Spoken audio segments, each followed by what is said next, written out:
Thank you. So, dear guests, good morning and welcome at the Sharing Worldviews Conference.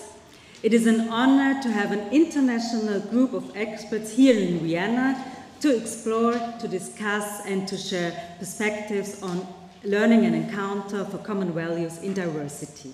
Welcome. As we embark on this exciting conference of Sharing Worldviews, it is my pleasure to let you know that my colleague, Jelis Wojcinski, and me, Canan Bayram, will moderate and guide you throughout the conference day. Our role is to ensure that this conference experience is not only informative, but also enriching and engaging. Because of that, we have integrated some interactive aspects in our conference, and we're looking forward that you take part and participate on these interactions. Insofar, now let's also welcome our participants who are watching the conference on live stream. Welcome to all of you in live stream. If you have any questions in the technical sense, please write an email. You can find the email in below the live stream. Thank you. Well, before we begin, on behalf of our conference team, we are very happy to having you here at the University College of Teacher Education of Christian Churches at the KPH Wien Krems. First of all, we want to say welcome to some guests of honor. Please welcome with us together Rector of University College of Teacher Education of Christian Churches, Hubert Weber.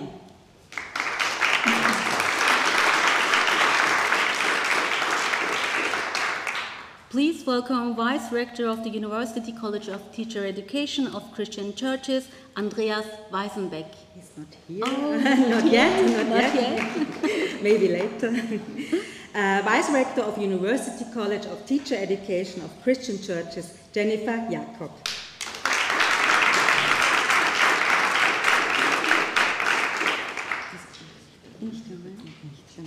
Okay, not yet, but she will come. Yes. Chairperson of the Council of the University College of Teacher Education of Christian Churches and Head of School District of the Archbishop Office for Schools and Education in Vienna, Mrs. Andrea Pins. She is not already arrived, but join us in the afternoon. Church of Counselor for Education of Protestant Church A&HB, Kim Kallinger.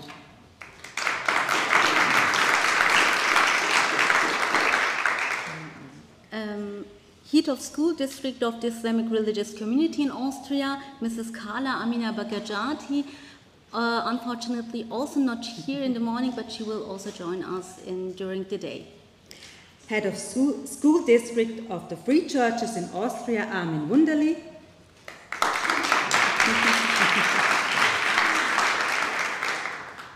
Please welcome Head of School District of the Austrian Buddhist Religious Society, Karin Anna Ertel.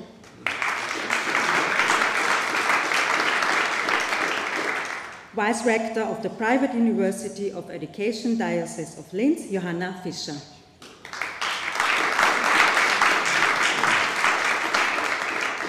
Former Vice Rector of the University College of Teachers Education of Christian Churches, Mr. Thomas Kobert.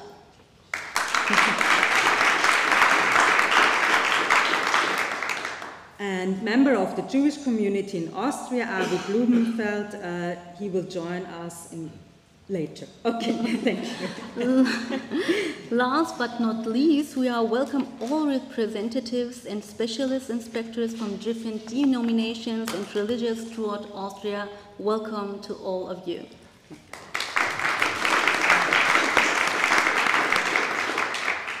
To welcome you on our college, we'd like to invite Rector Hubert Weber to share a few opening words and officially open the Sharing Worldviews conference. Please join us in welcoming to the stage Hubert Weber.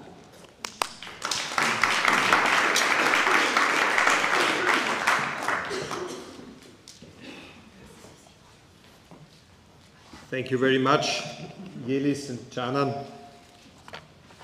Welcome to the KPH, to the University College of Christian Churches for Education here in our campus Strebersdorf.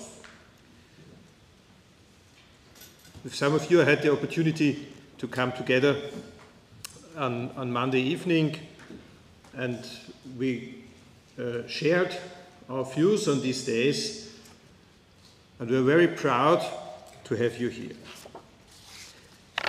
Esteemed colleagues from the universities and colleges, from different countries, from various societies, religions and situations, dear guests, I'd rather say dear friends, to share worldviews is building friendship. And this is more than to know a little bit about other religions and cultures, to have a bit knowledge from a lexicon or an encyclopedia. To share worldviews is building up friendship, and friendship is very important in our days. Friendship is the presupposition to have peace, to come together. And especially in these days, where conflicts all over the world, war in different places, is actually very dangerous for many people. We need processes like this. We need to build peace. We need to have understanding, mutual understanding for each other. And a project like Sharing Worldviews is necessary in days like these. And so I'm very happy that we have this project here. So I would like to greet some of the members of this project. There is the steering committee with Katja Böhme from Heidelberg. I would greet you.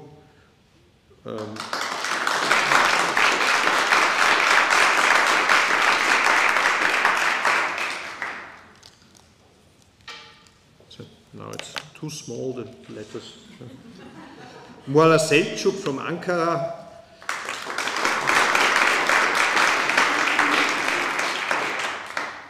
Vasiliki Mitropoulou from Thessaloniki. And from all the guests coming from White, I would especially greet John Walk from New Brunswick from Canada. So we try to form also new cooperations and new connections. The KPH, founded in 2007, is a unique institution.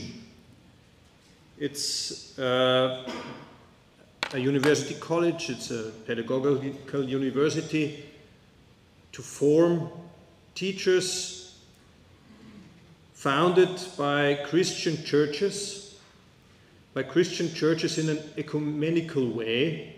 This is the first unique point, that Catholic, Protestant, Orthodox and other Christian churches together are supporting this house and giving a contribution to education in our country.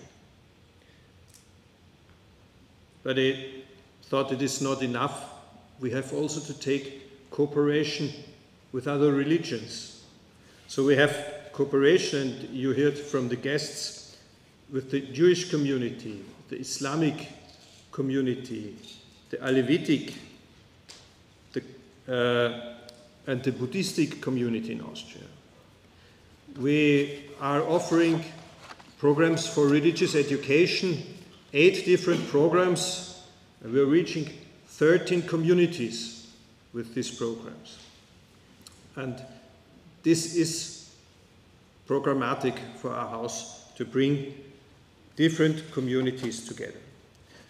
And so we have different groups, we have different locations in Vienna and in Lower Austria, especially in Krems, where we are working.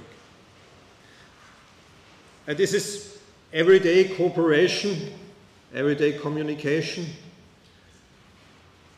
And then you see if sharing worldviews functions, if it's possible to have an everyday together, everyday dialogue in different issues, different fields. We are offering formation for primary teachers together with the university and other colleges for secondary teachers. We are especially offering for religious education and ongoing formation, advanced formation. And you see the whole program. And it's a contribution for the Austrian system of education.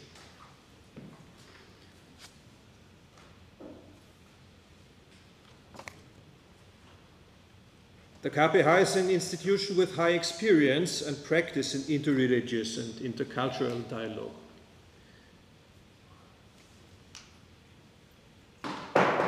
And this dialogue requires a strong consciousness of their own values, but also of the basic human values. And sharing different worldviews, sharing their own view and listening to the others is building up these values. It's not making relativism, but it's building up your own values. And so it's a strong contribution to a modern society characterized by peace, by justice, by mutual understanding.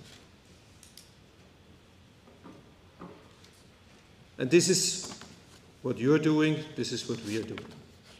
And so I thank not only the guests who are coming, but also Eda Strutzenberger and the whole team, so many colleagues that are working for this conference.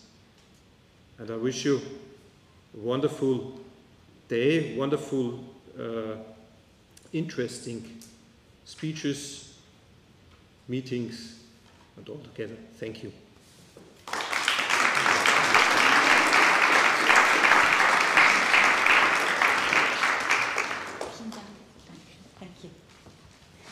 Thank you, Mr. Rector Hubert Weber, for this warm welcoming words.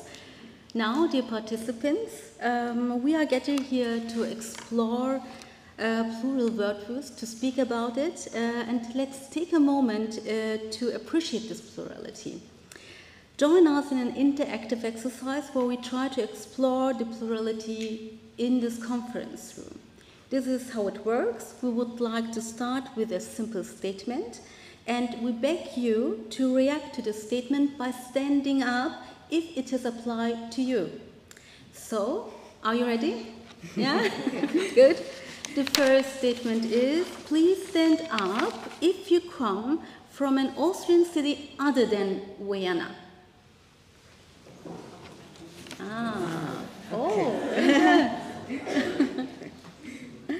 Okay, thank you. So, well, please stand up if you come from another country. Very good, it is this part. Great. Thank you. I'm also standing up, it is the German. Okay, please stand up if you ever work with intercultural theories. Mm-hmm. Oh, okay. A lot of experts here in the room. Yes. Great. Great. Wonderful. Thank you. Wonderful. Thank you. Thank you. Please stand up if you are part of the project Sharing Worldviews. You can stay. Thank you. Thank you very much. Thank you. We want to thank all the members of this project. Let's honor them with a big applause. Big applause.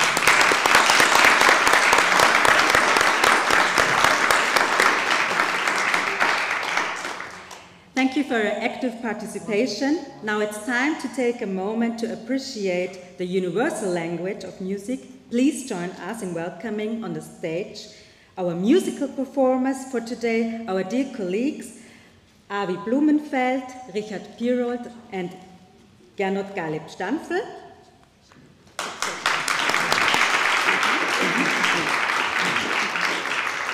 They define a group of members from various religious traditions, so they bring a unique fusion of sounds that reflects our diverse community. And they will perform the improvisation on the 15th Psalm, Who May Be the Guest in the House.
Nicht in Ewigkeit.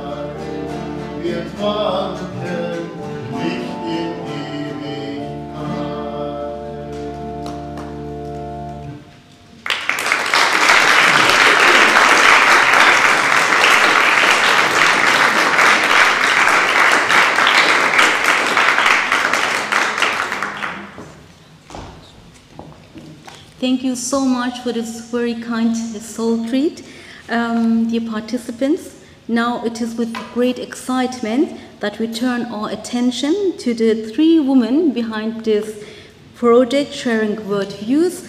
Please join us in welcoming on stage Professor Katja Böhmer, Professor Mualla Selçuk, and Professor Vasiliki Mitropoulou.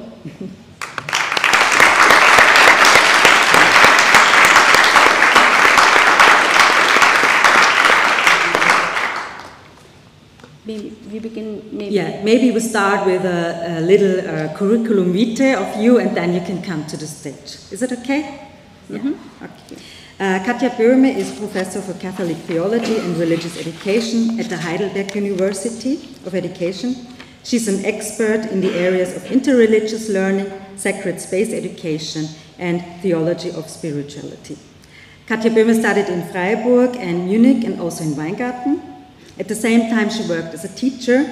In 1995, she completed her doctorate in theology, and in 1997, she took up a position as an academic counselor at the Freiburg University of Education. She has been professor at the Heidelberg University of Education since 2009.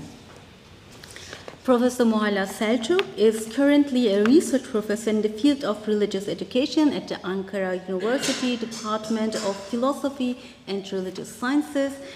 Her research focuses are mainly on interreligious education. She took various academic and administrative positions in the field of religious education in Turkey.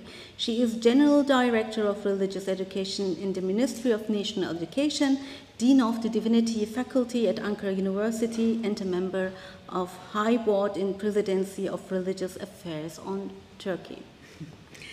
Vasiliki Mitropoulou is Professor of Pedagogy and Didactics at the Department of Theology of the Aristotle University in Greece. She studied Italian philology and theology. Then she continued her postgraduate studies and prepared her doctoral dissertation. Her research focus is on topics as Teacher's Introduction to Pedagogy Didactics of Religious Studies, practical exercise in the context of teaching the course of religious studies. Now we kindly invite you, Professor Böhmer, maybe first each of you to step forward and share a brief insight with us. The floor is yours. Please come on stage. Thank you so much.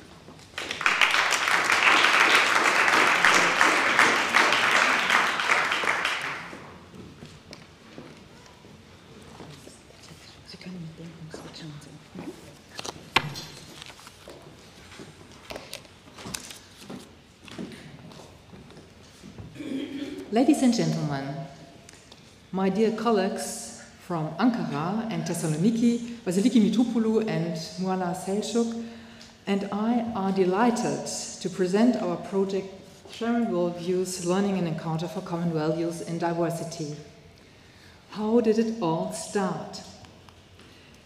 Already half a century ago, in 1969, the Comenius Institute, the Protestant Institute for Educational Science in Germany, made an important request that has become even more important today. In a pluralistic and democratic society, characterized by open and free dialogue, it is necessary for all schools to offer a diverse range of subjects in religious education, religious science, and in philosophy. The Comenius Institute insisted that public schools must emphasize the plurality of all influential groups in society in their mutual relationships and interdependencies.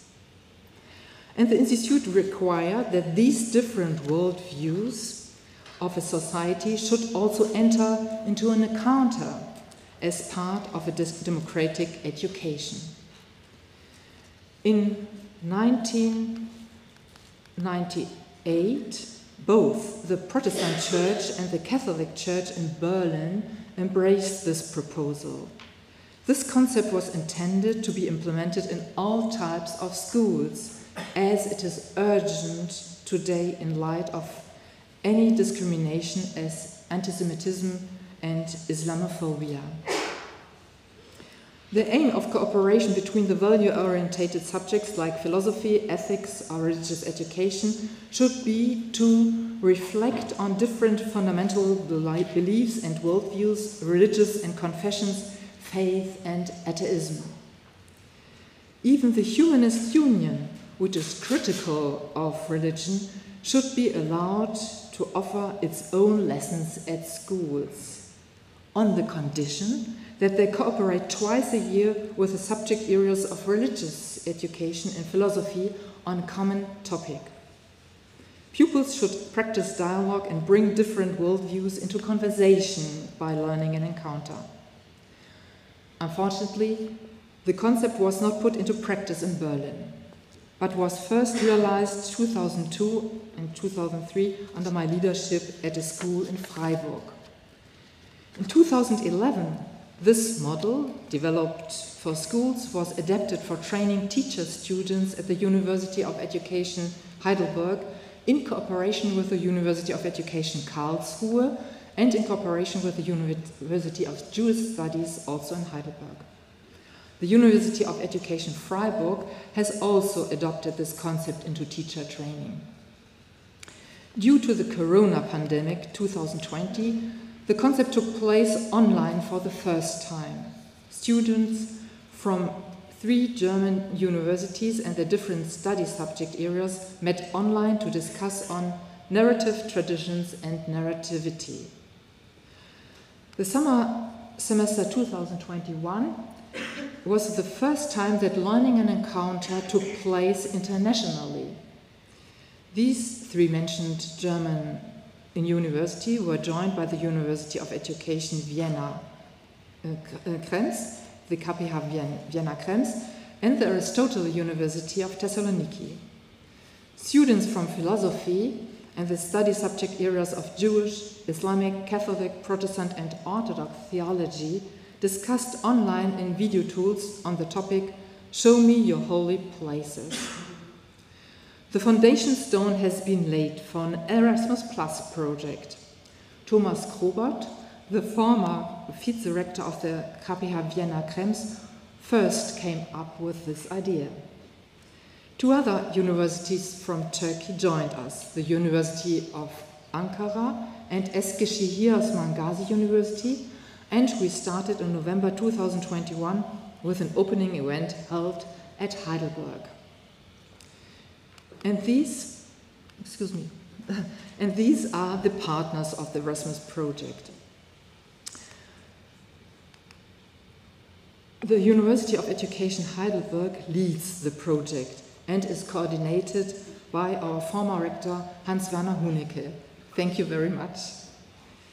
The partners work closely with the associated partners, with the Heidelberg School of Education, with the University of Education Freiburg, and above all with 4 schools from the 4 partner countries Austria, Germany, Greece and Turkey. Very important for us is the associated partnership with Professor John Falk from the University of New Brunswick, Canada, who has made a major contribution to our project with his book and his course, Worldviews, Knowing Self and Others. What is the goal of our project? The goal of our project is to encourage a respectful encounter between diverse religious and secular, individual and collective worldviews to prepare a future generation of peaceful coexistence. But is it possible to change the habits of young people? According to the famous Pierre Bourdieu, it is not possible for young people to change their acquired habits, except under the following conditions: experience of the body, experience of the space, and experience of discomfort. So the basic concept of our Erasmus project is a concept of encounter which is as old as the humanity itself. It's hospitality, and even more mutual hospitality.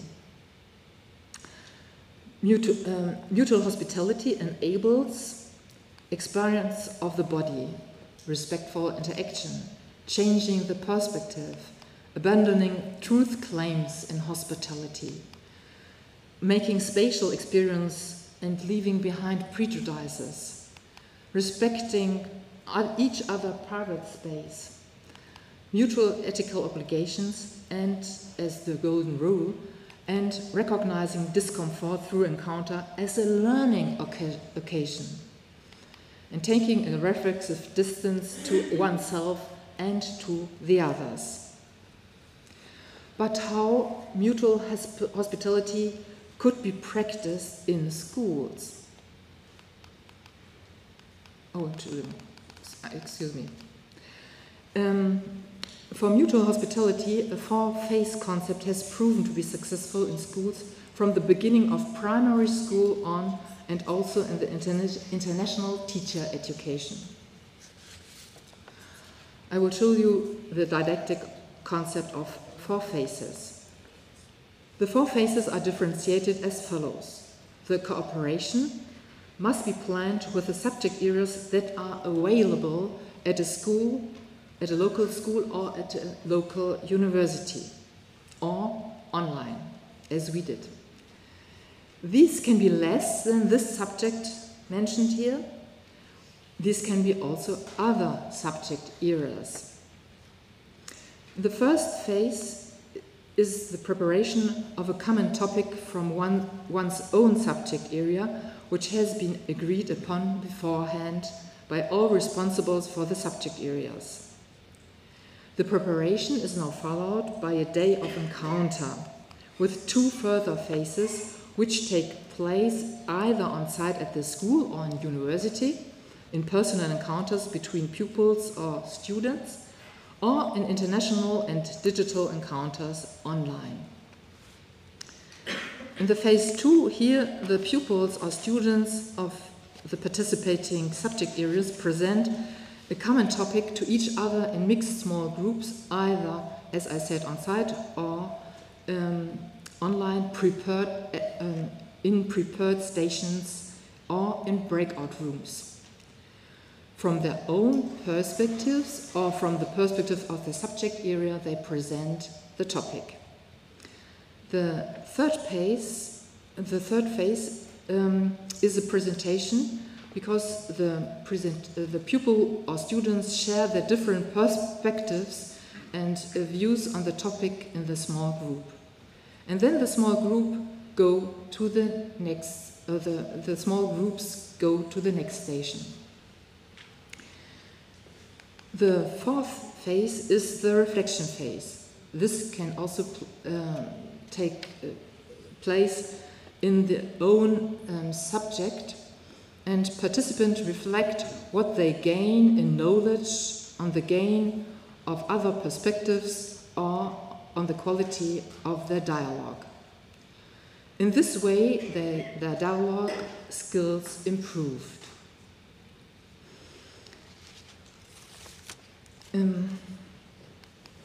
We implemented this concept also in the teacher training on site and online. And here you can take a short look at the presentation phase, as you see here, at the phase of sharing the perspectives, and the reflection phase, and finally the farewell.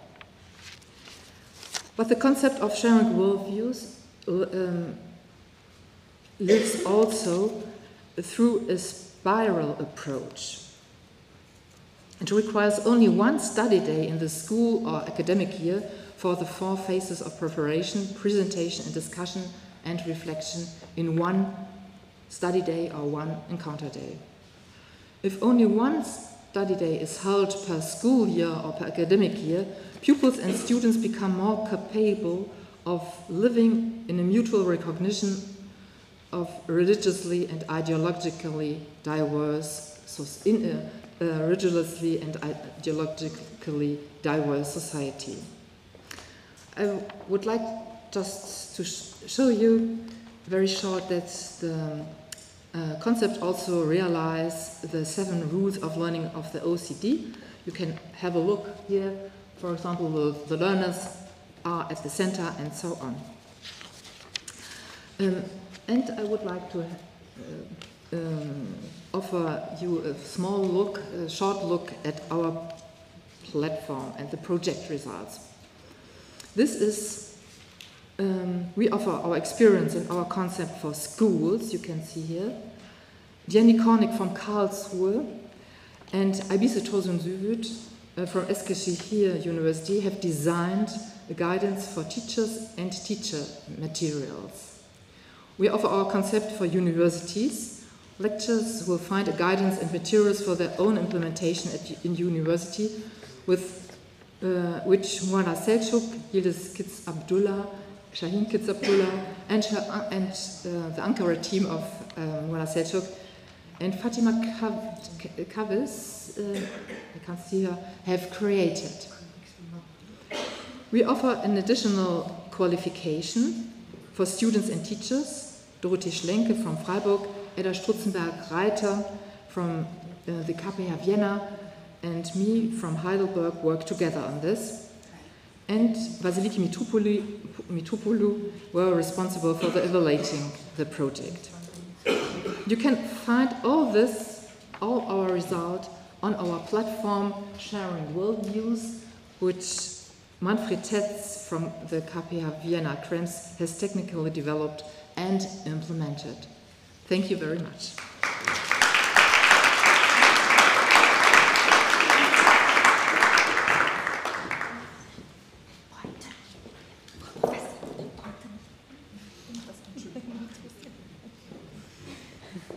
Thank you very much. Now, Professor Selçuk, you can come on the stage, and it's time for your presentation.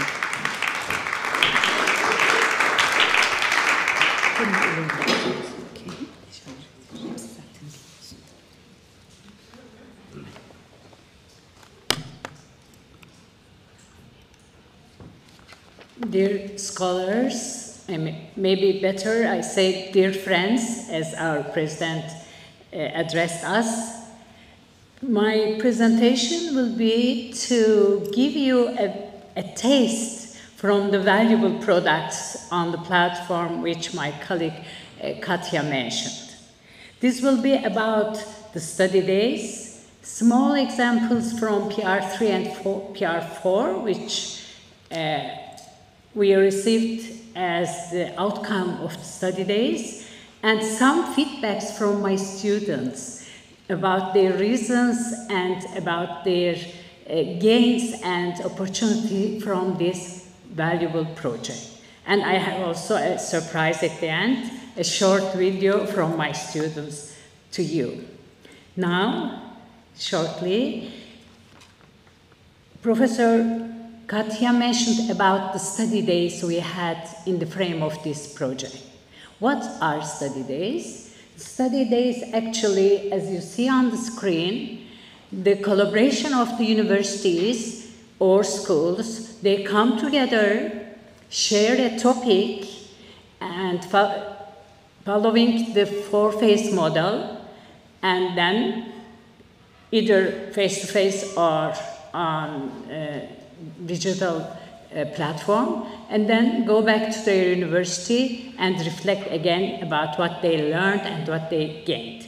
This is the mentality of the study days. And you see, we had 2 study days in the frame of this project.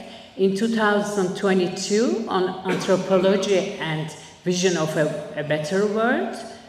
You see the participants of the universities, but sorry that I can't read them due to the restriction of time. And again, we kept them in May, in springtime. In 2023, again 2 topics, war and peace, which we need an understanding nowadays more on these topics, and the topic of environment.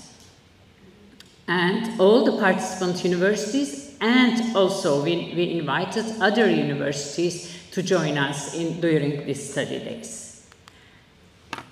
I'm not sure whether it's clear enough on the screen, but we asked the teacher, the lecturer, to provide us one of their lectures, and the group created a template, and we designed the template and the lecture. You will find it on the platform on PR4 for teacher education. That will help teacher as materials when they organize study days. And also, again, a small taste about how we organize a study day or an encounter day in our institution, in our university or school. Again, you will find on the platform materials to guide the lecturers and also the teachers who would like to organize an encounter day. It's really an exciting day, and when we come together during this encounter day, we see that we feel a sense of community, even online, and also we build a form of friendship. Therefore, we paid lots of attention on preparing, how to prepare these study days. We have warm-up, like you did at the beginning of the conference, for the students. We have dialogue rules. We have, in case, conflict resolution strategies. We have reflection questions. And also we have some guidance how for the students to prepare poster from their own worldview and they express themselves.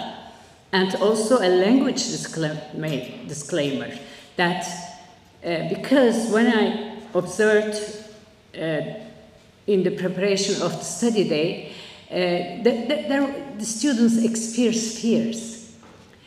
Two fears. One is encountering the stranger, the fear of the stranger. And the second is, how do I look like?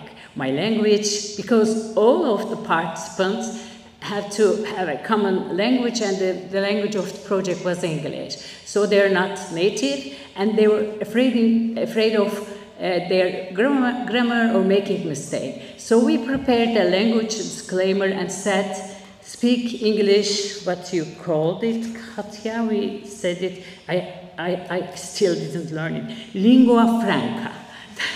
That means a common or a bridge language between us. So these two PR, these two outcomes came as a product of our encounter day. So just a hint from my students. My colleague Vasiliki is going to expand the view, but this is a short piece from Ankara University. And I asked my students about their feedback and what they learned about this project during their participation. They wrote me a short article. I analyzed it, as you know, a very quick research.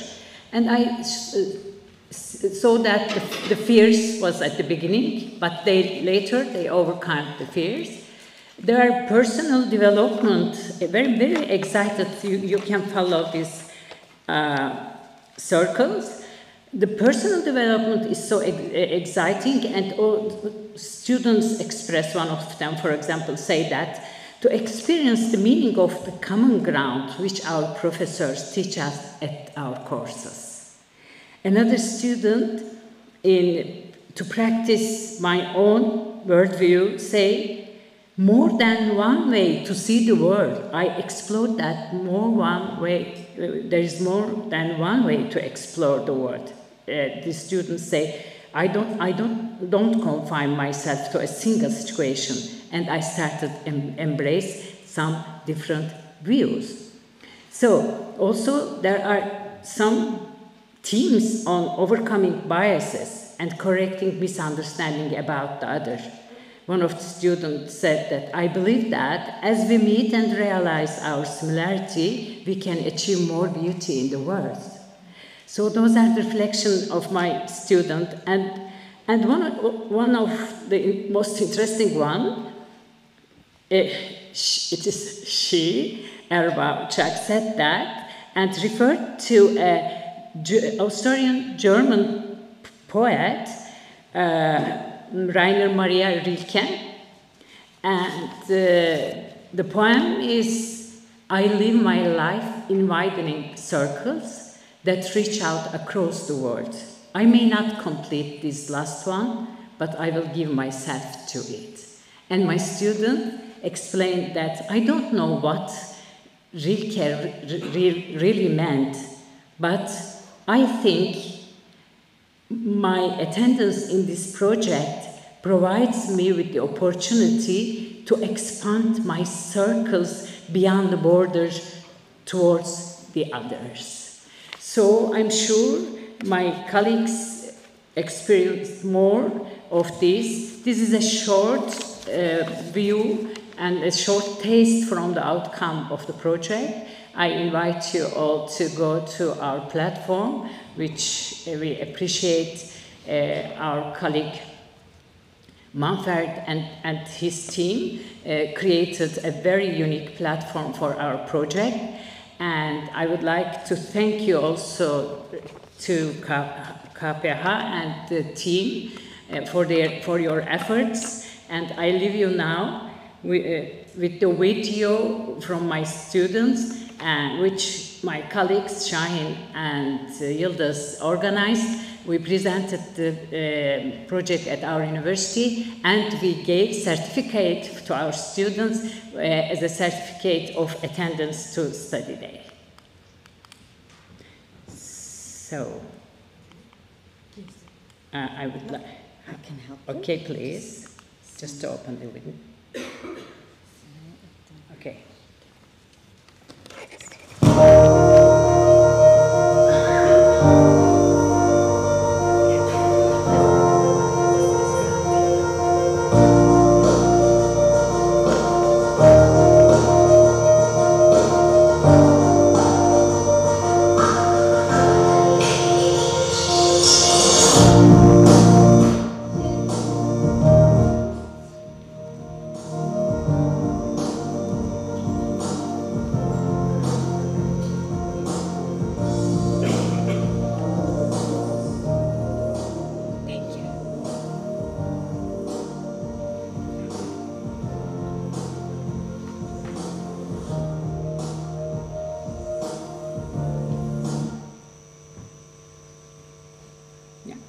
Thank you for your attention.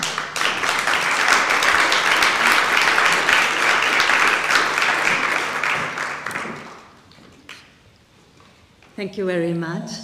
Now it's your turn, Professor Mitropoulou, for your presentation.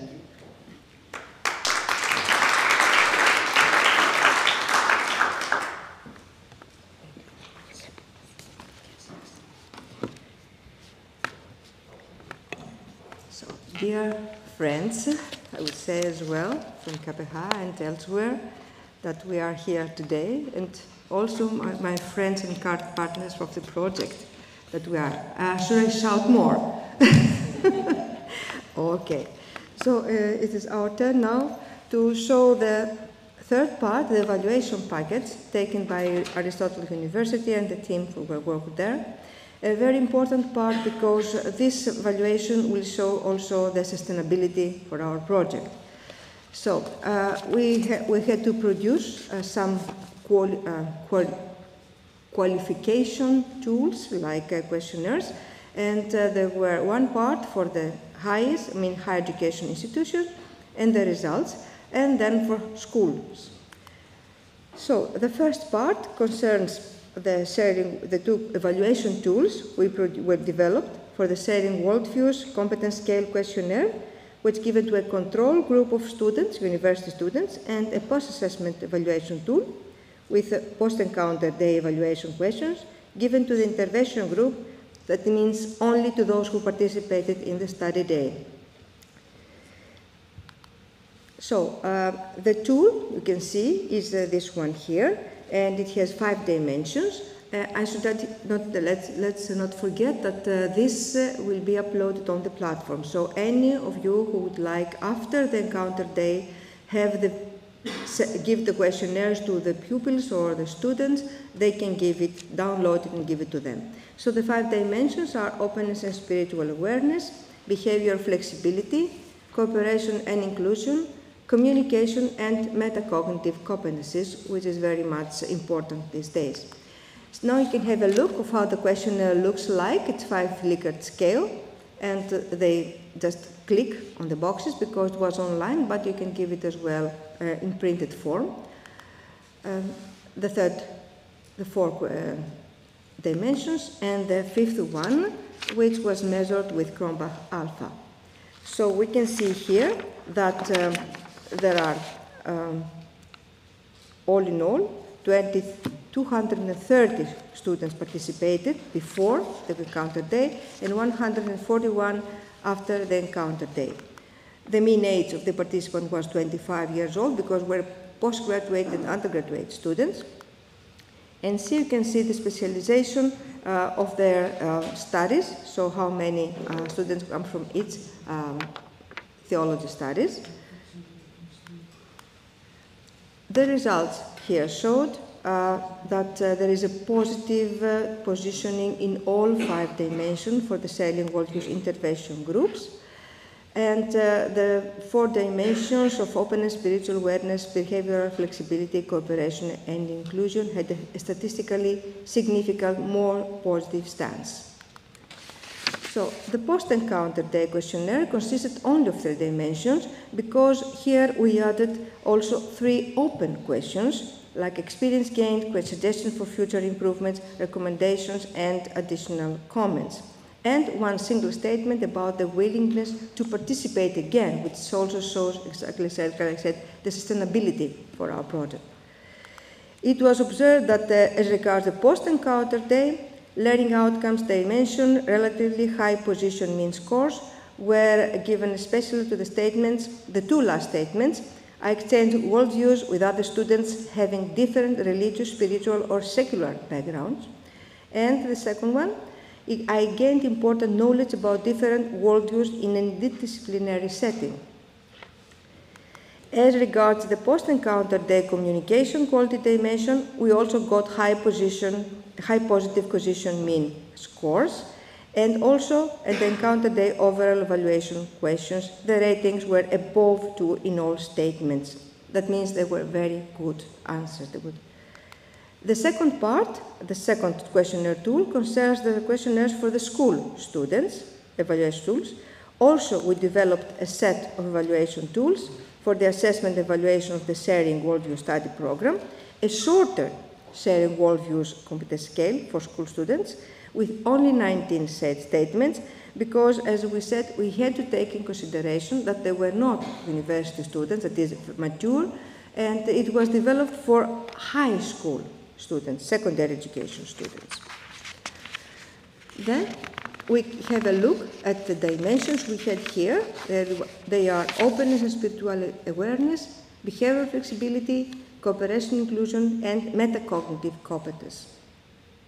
So 67 school students participated in the encounter day, and the mean age of the participants was 15 years of age.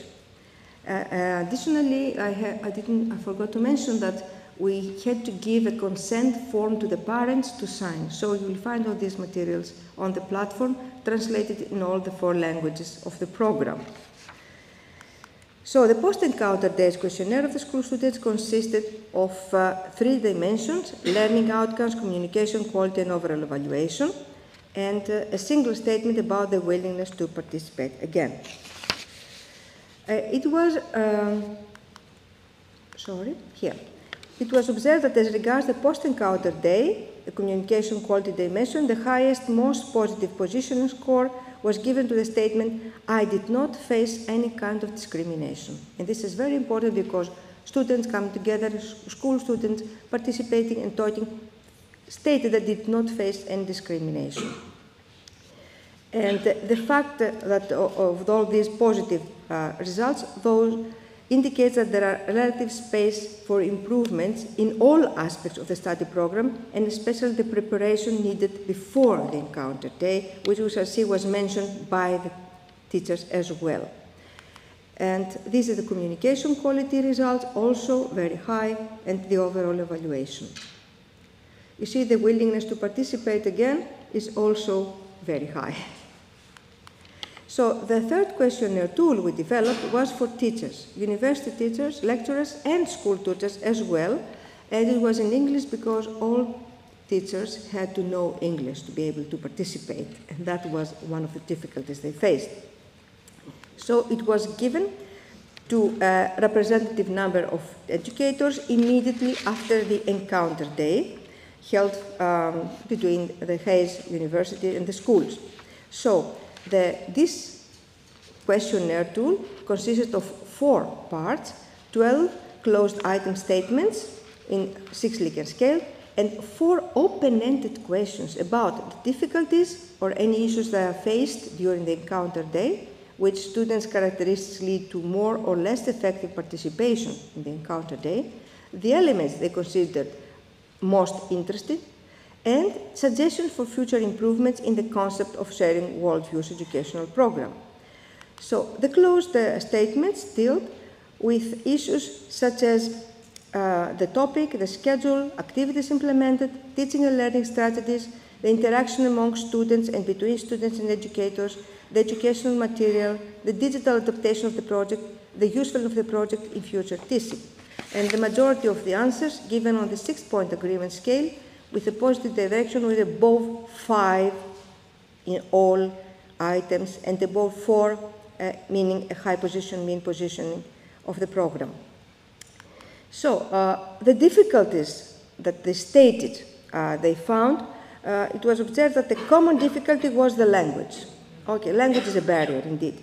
Although we advise the students, school students and university students, don't be afraid. Nobody is perfect. Everybody has the same difficulties. So there's no one that is less competent. You all have the same difficulties. Technological issues also was mentioned, like internet connection.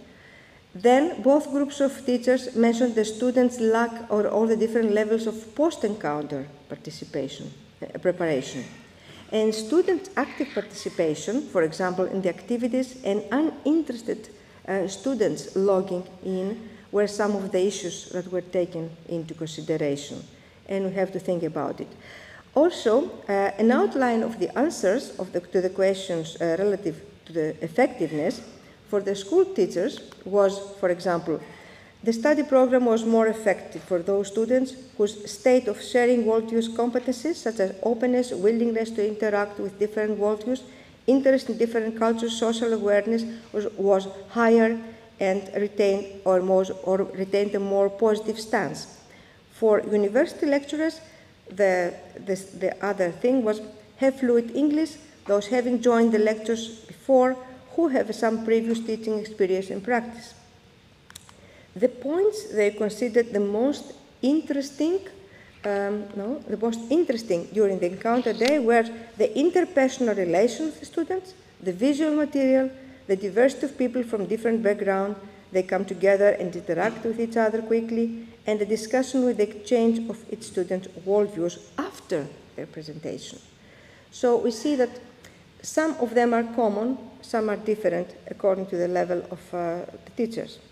And as regards the future suggestions, what we can do in the future, some of the answers given were stricter compliance of the teachers to the requested formats during the preparation phase, for example, the film length, can be held face-to-face. So they asked for face-to-face participation, which is, of course, much better than online. We discussed that in detail. Maybe there should be a model study day in advance so that the students know what will be in the process of the real study day and be better prepared. That was also very much mentioned.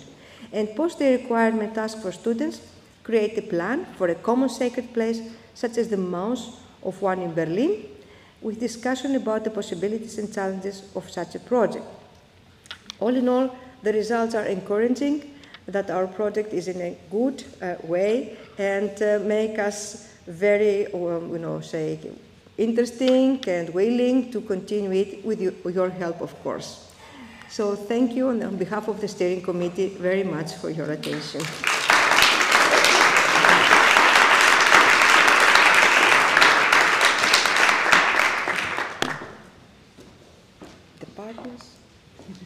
Thank you so Yes. much. Thank you. So, thank you. Thank you for your inspiring insights. Well, now that we've had the privilege of hearing some very interesting presentations, let's engage in a collective reflection exercise. We want to hear from each of you and understand what resonated most to you from the talks we've just experienced. Now, we invite you to take out your smartphones and scan this QR code, which will on the screen.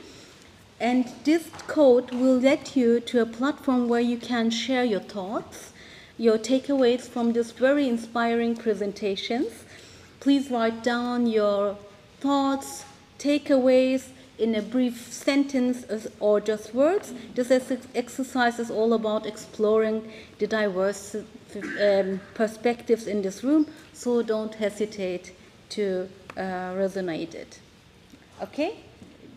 Just take a few minutes and visit menti.com and use the code 27024956. And feel free to engage in this reflection. Your responses will form a collective snapshot of the impactful ideas that we've shared. You know? In live stream, we will see the results. Yes. Don't hesitate.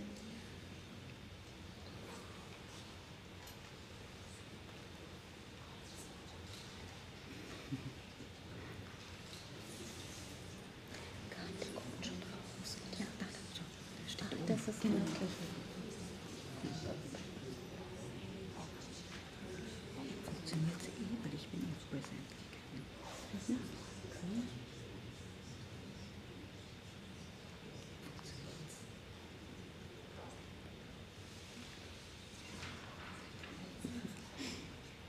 So we are waiting for your responses.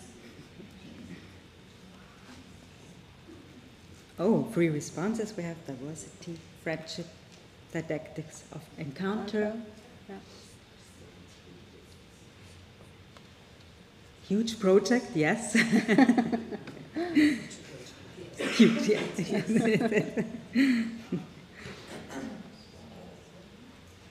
Evaluation important. Must have.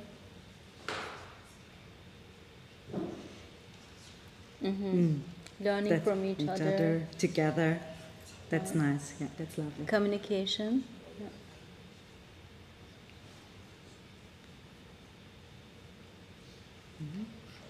I think we can get more than 12 responses. Oh, yeah, very good. Yeah.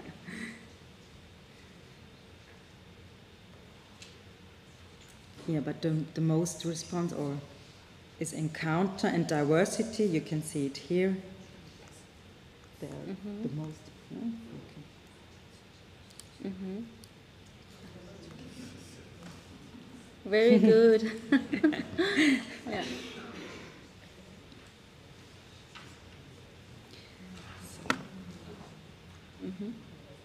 Well, I think. Yeah. No, we are just waiting. 41. Very good. Wow. Very good. That's a nice picture, not?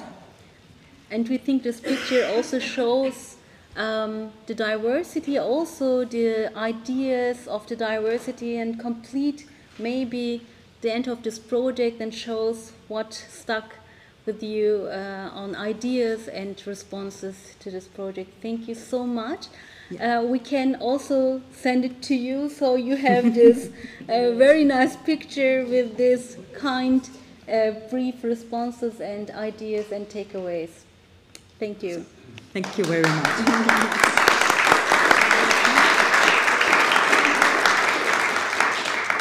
Okay, dear participants, after the inspiring insights from our streaming committee and the very inspiring reflections what we had, we are going further with the keynote speech. For the keynote speech, we will invite kindly Carsten Lehmann, but please let me give some information about Professor Carsten Lehmann, my colleague. Carsten Lehmann is a sociologist As well as a scholar of religious studies, Lehmann is primarily interested in religious plurality on the borders between the religious and other social fields, such as education, politics, or arts.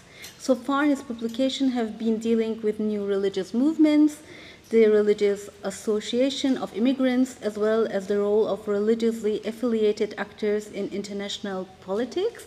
Please join us in welcoming Carsten Lehmann on stage.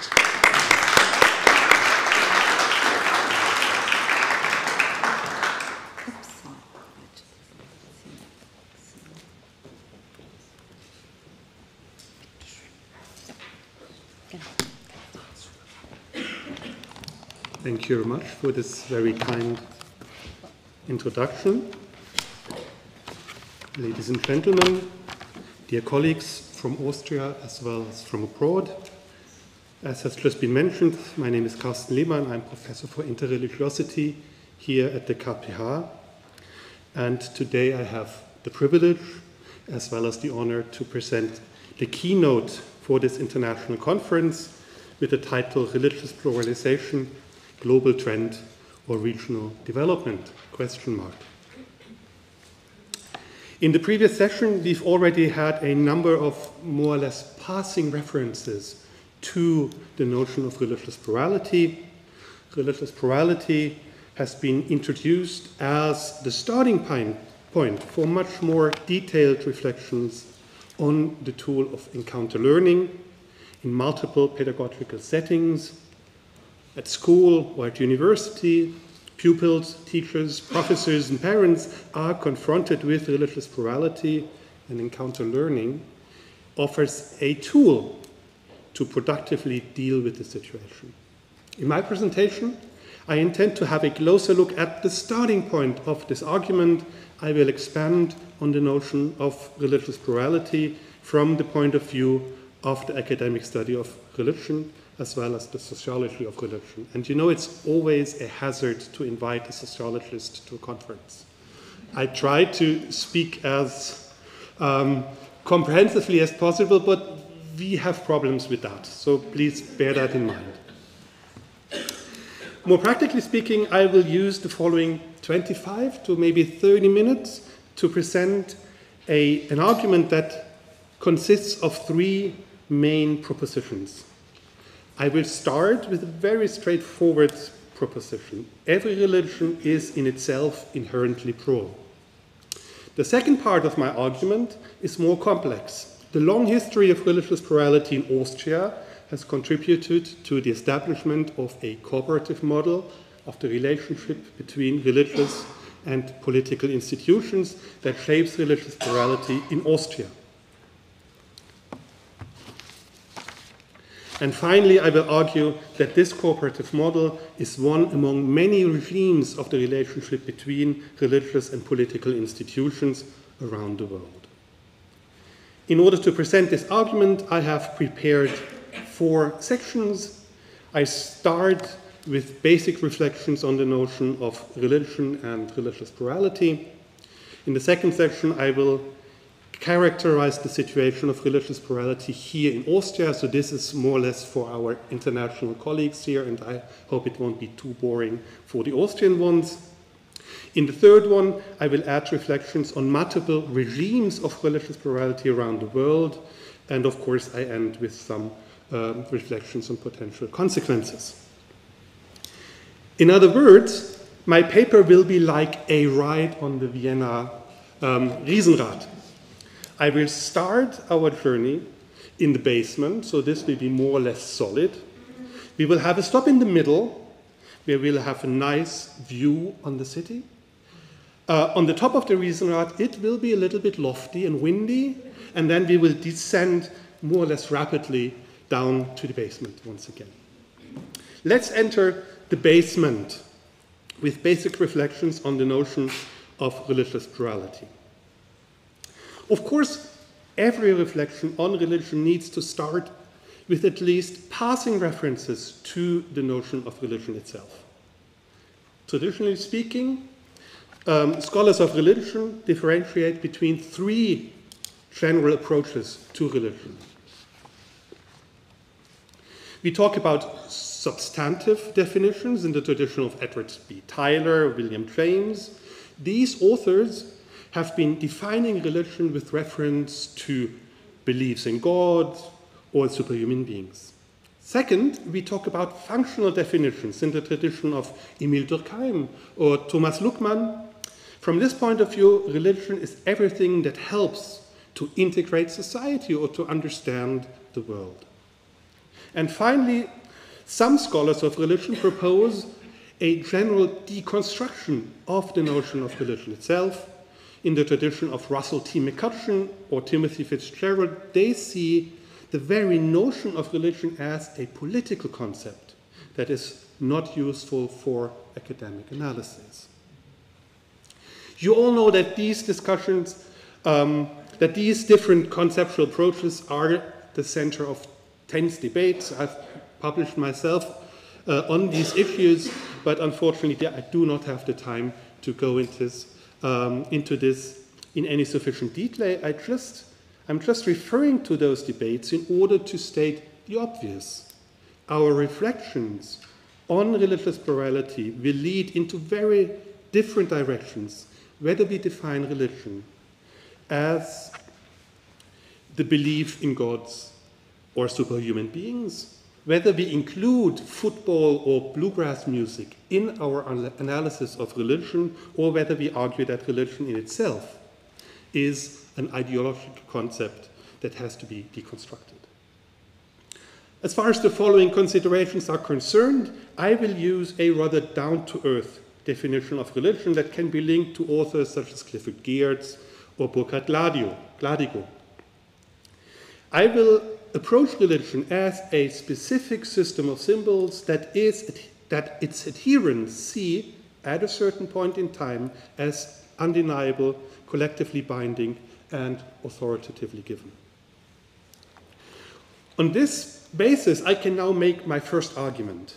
Every religion is in itself inherently plural, and we are not talking about India, Sub-Saharan Africa, or Japan here. We are talking about Europe and North America.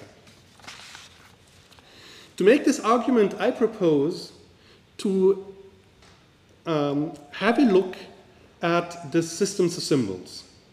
Some of these systems of symbols are, of course, strongly codified and canonized. If you're looking towards fundamental Protestants, for example, that would be a good case in point. But these are the exceptions rather than the rules. Other systems of symbols are in themselves explicitly plural. The Baha'i faith would be a good example, or all pluralist strands of Christian theology or Muslim theology. And we do have systems of religious symbols that consist of multiple layers. Here we could speak about implicit plurality. For example, in terms of orthodoxy and heterodoxy. In addition to this, systems of symbols are socially constructed, at least on 3 levels. And I tend to describe that with this chart. So on the right-hand side, you see the systems of symbols. On the left-hand side, you see the different levels of the construction, social construction of these systems of symbols. On the micro level of individual constructions, individual religiosity, on the meso level of organizations and movements, and on the macro level of social discourses. And of course, all these different dimensions are interlinked and they change over time. This distinction per se is not particularly innovative. Sociologists of religion have produced an immense amount of data that suggests that individual beliefs and practices do not necessarily coincide with the beliefs and practices put forward by religious institutions, for example, with regards to sexuality, the role of women, or even the approach to education. And all of these social constructions of religion are shaped and produced within the context of complex and powerful discourses, within the religious field, but also within other fields like politics, economics, or the arts. As far as my approach is concerned, I frequently use this type of micro, meso, and macro distinction as a heuristic tool for the discussion of religious education. If we want to find adequate means for religious education in pluralist settings, we have to keep in mind that this means more than just the co-presence of different religious traditions. The institutions themselves are pluralist, individual beliefs are pluralist, and even the systems of religious symbols are pluralistic. That's the point I want to make when I say that every religion is in itself inherently plural. Let's use this for a closer look at the situation in Austria. This brings us to the very first stop of our ride on the Riesenrad. We are in the middle, and let's have a look around. Of course, if we look down from the Riesenrad, we see Vienna, and Vienna is not Austria. Here, we rather see, and in our case, we don't even see the first district. We don't see the Rathaus or the Stephansdom. We rather see the United Nations, as well as the Donauturm, the new tower, or the Franz von Assisi Church, one of the so-called cathedrals of suburbia here in Vienna. Nevertheless, this first impression helps us to better understand the modern history of Austria in terms of religion and religious plurality. Without any doubt, Austria looks back upon a long history of Roman Catholic dominance. Historically speaking, we talk about das Bündnis von Thron und Altar, the union between throne and altar. And also today, the Swiss database of religious affiliation in Europe describes Austria as one of those countries in the southeast of Europe that are predominantly Roman Catholic. But there are also strong traditions of religious plurality here in Austria. The last centuries of the Habsburg Empire have seen a pluralization of religious traditions in the empire as well as in the capitals of the empire. In the heydays of the First Republic, Vienna was, for example, one of the centers of Judaism in Europe. And there have also been much older traditions of so-called Volksreligionen, folk religion, or primary religion here in Austria. And I know these are difficult categories, but historic research provides multiple examples for individual beliefs and practices in rural Austria that have been extremely plural. All of this has led to a unique system of cooperation between religious and political institutions. On the basis of a slowly increasing religious freedom, Austria is, for example, one of the very few countries in Europe with state laws for specific religious institutions. Israelitengesetz, Islamgesetz, Protestantengesetz and the Orthodoxengesetz. These laws regulate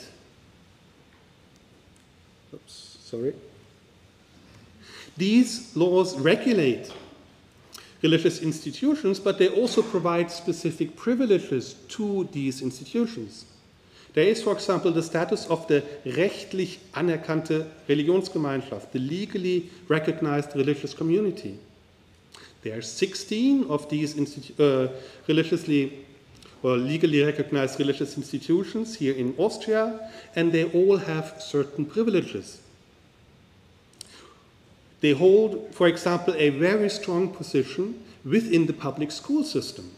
Officially recognized religious communities have the right to establish their own private schools and to offer religious education in public schools. And that's just one example of the specific privileges that are provided to these institutions. During the last decade or so, this cooperative institutional system has, however, reached a critical point, or at least it has become the center of vivid debates. Actually, I think these debates are so important that I intend to do a workshop at the end of this year on this very issue. Let me just present two examples from the meso level. So once again, I'm talking on the level of organizations and movements, that give you at least a rough idea of the discussions that are taking place at the moment in Austria. A first case in point would be the recognition of the Free Alevi Austria. The Free Alevis are one out of three main Alevi organizations in Austria. One of them, the Alevitische Glaubensgemeinschaft in Austria, so this would be the Alevi community in Austria, has been officially recognized as a legally recognized religious community here in Austria. That happened in 2013. It sees Alevism as one tradition within Islam. In contrast, however, the Free Alevis see themselves as a distinct religious tradition in Austria. In 2022, they have, after years of legal struggle, done the first step to become a recognized religious community. If they further succeed, this would be the first time that a non-Christian religious tradition will be formally represented by two legal entities here in Austria. A second example is the Atheistische Religionsgemeinschaft in Austria, the Atheist Religious Society. It was founded in 2007 and is one out of several, mostly comparatively short-lived atheist associations in Austria.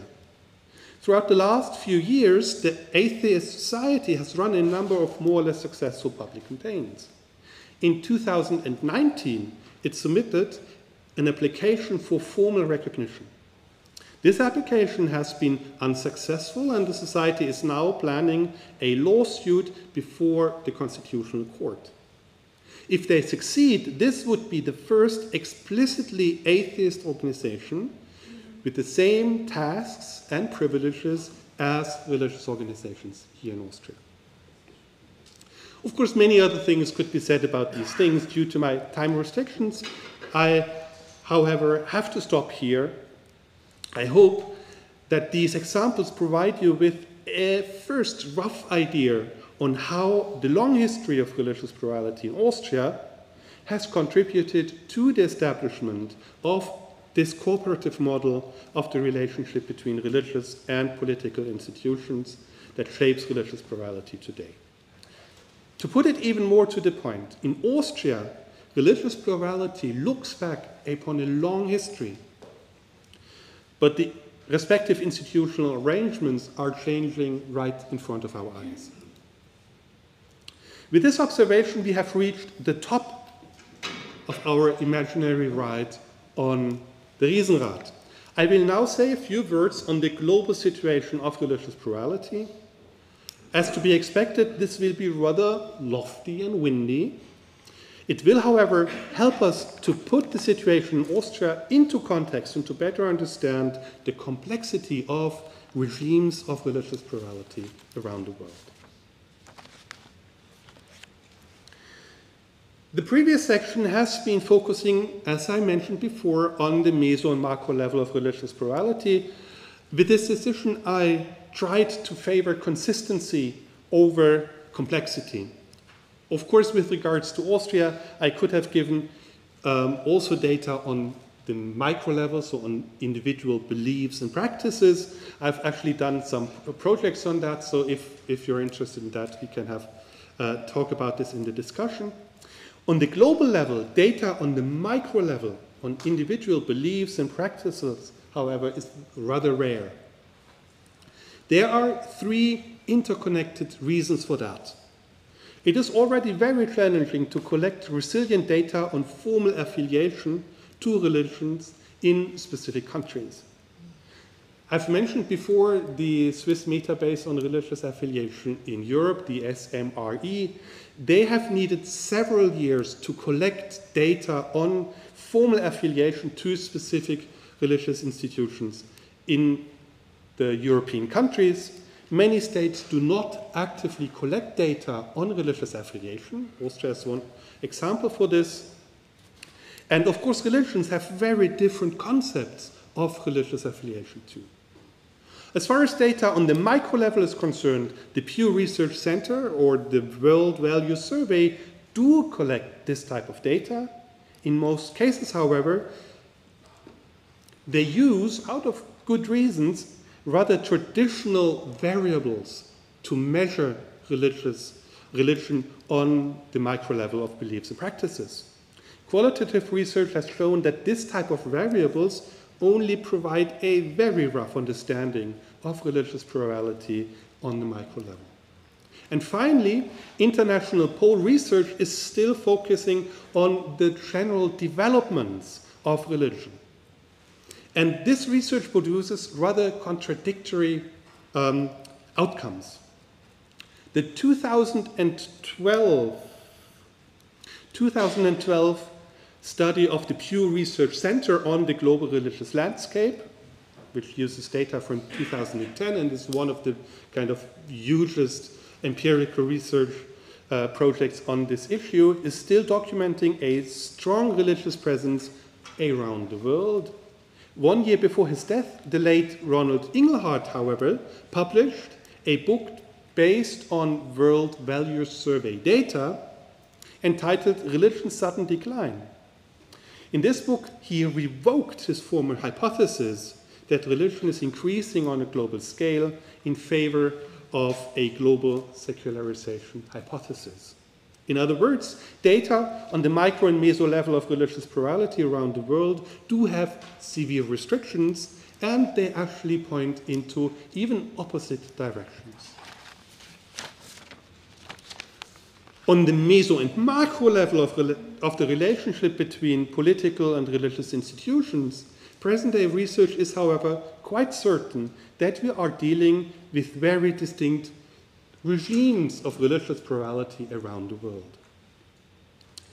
Let me give you two examples from German-speaking research.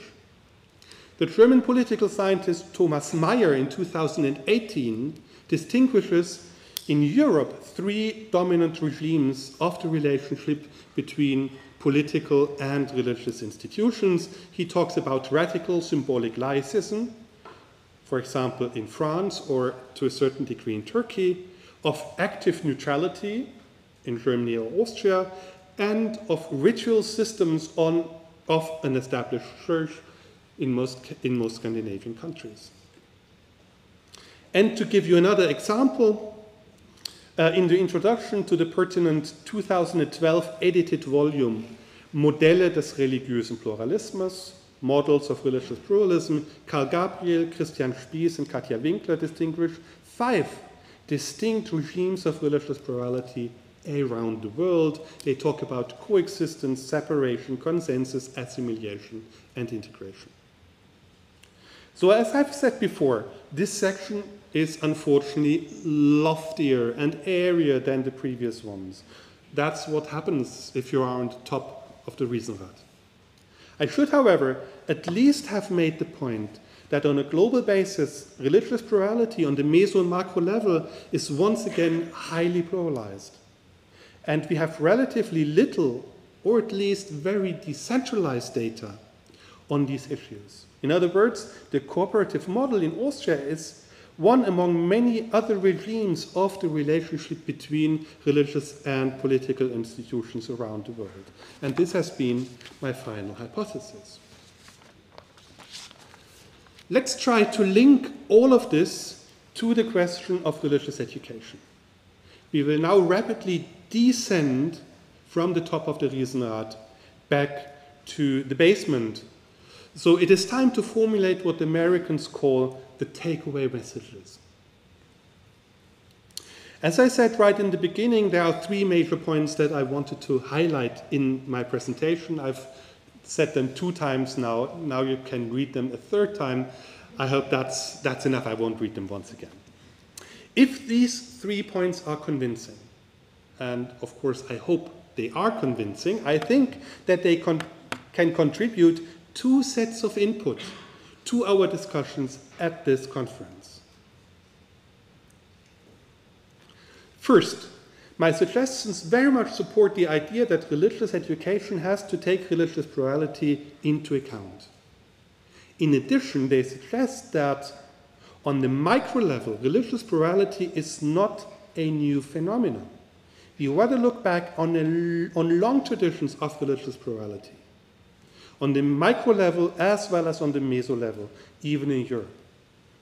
This can be used as a resource for religious education. We must, however, not restrict the pedagogical discussions on religious plurality to the co-presence of religious institutions. We rather have to move forward and to reflect upon the question how to approach multiple forms of religious plurality in educational contexts. Second, all of this happens in very distinct sociocultural settings. Even within Europe, we see multiple forms of how religious plurality is dealt with, at least on the meso and macro level. It is most likely that this will shape religious education, certainly within public schools and universities. So I would be hesitant to go for a one-fits-all solution. That's exactly the point where projects such as the Sharing Worldview project are so important. They provide an indispensable resource to further advance the international discussion on how to improve religious education in different parts of the world by taking the sociocultural context into consideration. And this is a very important task indeed. I hope that my keynote has been of any help to advance this cause at least a little bit, and I thank you very much for your attention, and I'm looking forward to the discussion. Thank you.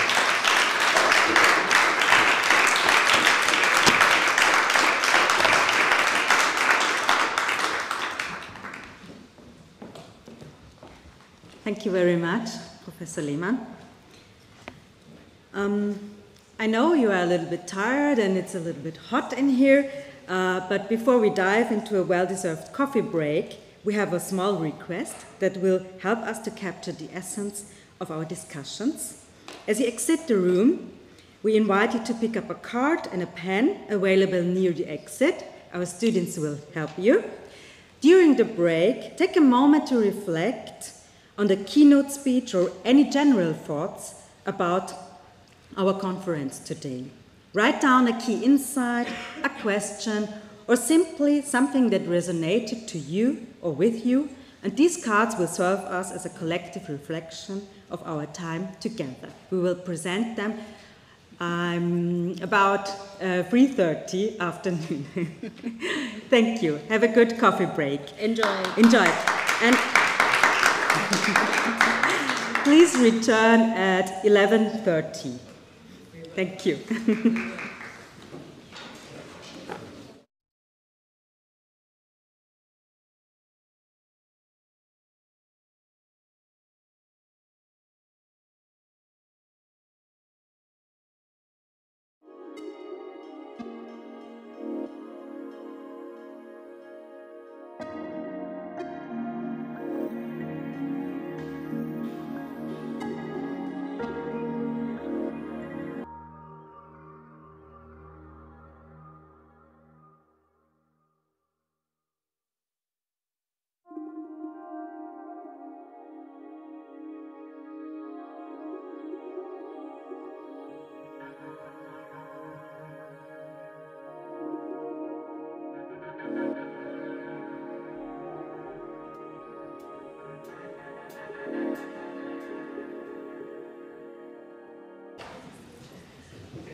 We hope you enjoyed your coffee and had very nice, inspiring discussions.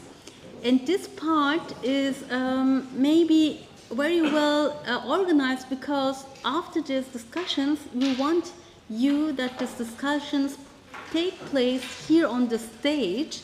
And we have a part where we have speakers who will get in contact and in discussion. Afterwards, you will also have the possibility to ask questions and to take part.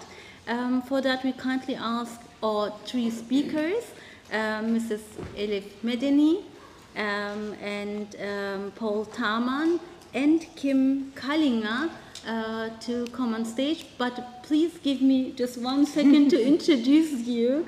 Professor Elif Medeni is Professor for Educational Science at the head of the Department for Islamic Religion and the University College of Teachers Education here at the KPH. Her main focus is on contemporary Islamic religious education and on theoretical and practical approaches of teaching. Her research interests include also Islamic religious pedagogy and its didactics, theology for children, special needs and IRI, sustainability and religion. Currently, she is leading the Erasmus Plus project for religion for ecology. Professor Elif Medeni, we are glad to take you on stage. Yes, please.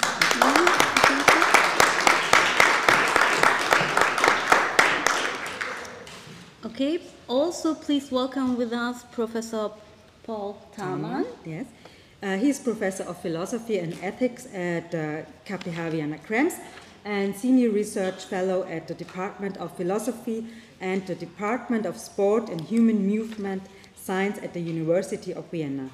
Paul Thalmann is coordinator of the specialist unit Human Rights Education at the University College of Teacher Education of Christian Churches. He researches on different philosophical and ethical topics as well as subject didactics. Please get welcome.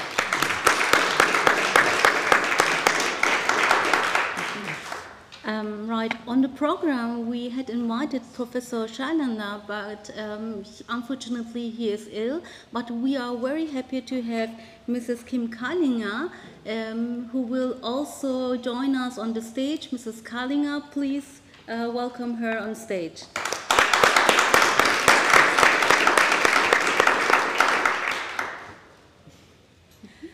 Maybe a little introduction to Kim Kallinger. She comes from Kassel and she has worked in the education sector in Berlin, London, New York and Malta. She has a teaching degree in Protestant theology and English, and she was most recently deputy head of a grammar school in Germany.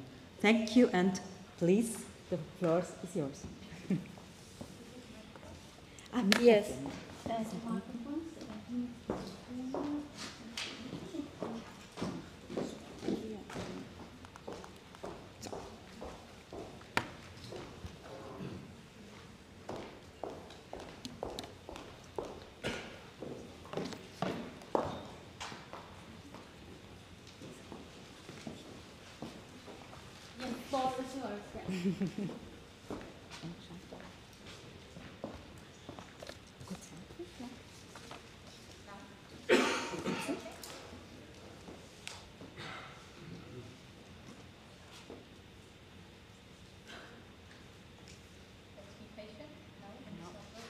This is working.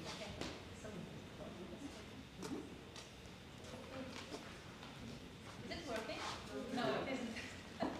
Maybe But it's green. Maybe. I can speak up if it's okay, but... Oh, okay. yeah. Sorry. Thanks so much for the introduction, and I'm happy and honored to be here now and to give a response to my dear colleague, Carsten, whose discussions and debates I always enjoy because it's always gives us new perspectives to reflect upon our issues and representation. First of all, thank you, Carsten, for your writing on the Louisa. I think we will take the tack that I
question how important it is.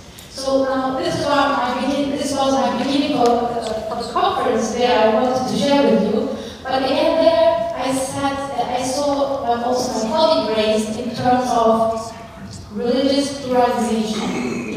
Is taking place everywhere. So even in the taxi, you are confronted or have the chance to learn from it.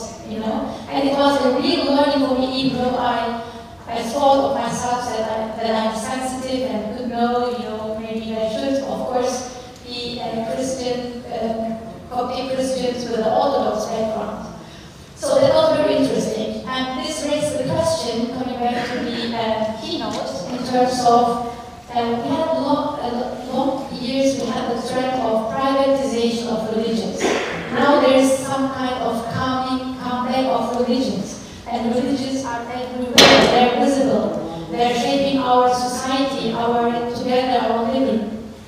And therefore, we need to have concepts, even just to live together, but also in this case, of course, we are here in Titel Education Center. We need concepts of how to implement this learning encounter, or maybe theories. This is just one model, but what about developing other further models? And there I just want to raise again here, because I had the chance to speak to the inspector of the Protestant school office. We tried to set up a new project here in the house with our vice rector Jenny, and it was very interesting for us. We said we want to try a new approach to learning encounter by doing theology with children in an inter-religious perspective. And we said, let's there and see how it works. And we will have an evaluation, maybe not so complex as presented today, but it starts with the first step. So there must be the faith and, of course, the trust that it's going to work. Yeah, the second question I had in terms of in my mind is religious pluralization as a trend or as a fact. And there are lots of research, especially in sociology, we face in terms of does religion still can make sense and meaning for young children and youth? If not, why not? And what would be an alternative approaches, etc., to deal with it?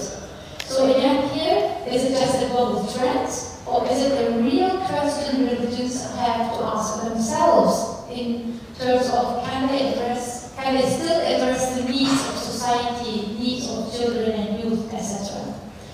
Yeah, and then my colleague raised also the special collaboration or cooperation we have in Austria, and therefore I myself, as also a Muslim representative here, can say we have the privilege in Austria to have the Islam law, which goes back, of course, to the state relation with religions. And therefore, it's able to have Islamic education at state schools. Therefore, it's able to have the Islamic faith community, the Ahmadi faith community, the Buddhist, etc., etc. And this is also a privilege. And my last statement, maybe before I finish at that point, is I ask myself also, seeing the trends in religious education that they are going to have more cooperative ways of teaching in schools. Is it some kind of forced marriage? We have to work with each other, or is it something we trust in it and we are, we see the need for it and we want to do this kind of cooperative teaching in schools? So we have to ask this question as well. So first, I think this is my introduction. Please. Thank you for your start. As you heard earlier, I'm here for Professor Schelander. He's not here today, but he forwarded his text. So I wanted to present his thoughts on the topic. And as you heard, I'm head of the Educational Department for the Protestant Church for Austria, which means I'm also connected to our religious education subject in school. and therefore both of us, Mr. Shilanda and me, share the same opinions on that topic. Yes, so first of all, he's connecting to the speech which we heard earlier from Mr. Lehmann, where he quoted, "Every religion is in itself plural."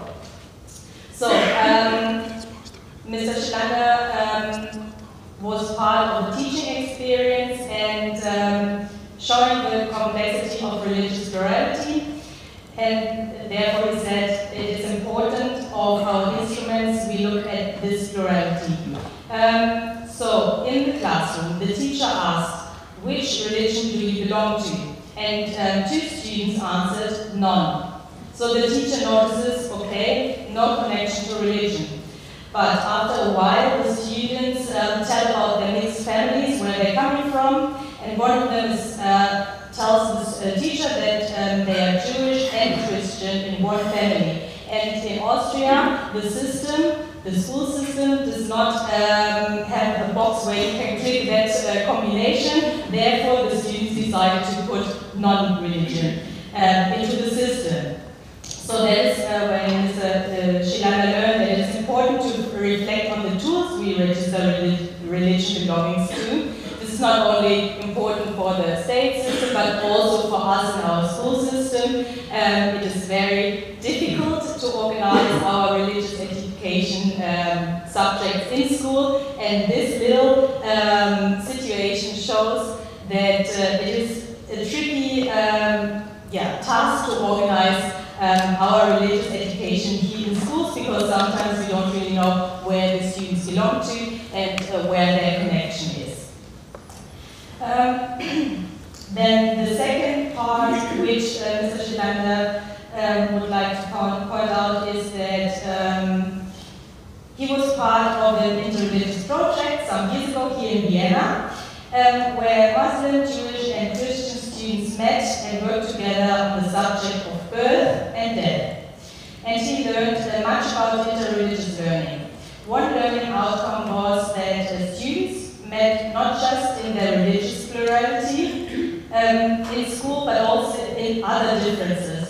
They meet as boys and girls, they speak different languages, they come from different cultural backgrounds, they wear different clothes, listen to different music, so there are all kinds of things which are different, not only the religion. So he thinks it is important to keep in mind, students in an interreligious project do not just meet as a religious person, which is plural, but also in other pluralities. They influence and shape, this is the point, their religious plurality. And then the third statement also connects to the content which we heard from Mr. Lehmann. He told about the model of cooperation between political and religious institutions in Austria. And what about the cooperation between the religious institutions? He thinks this is a major challenge for today.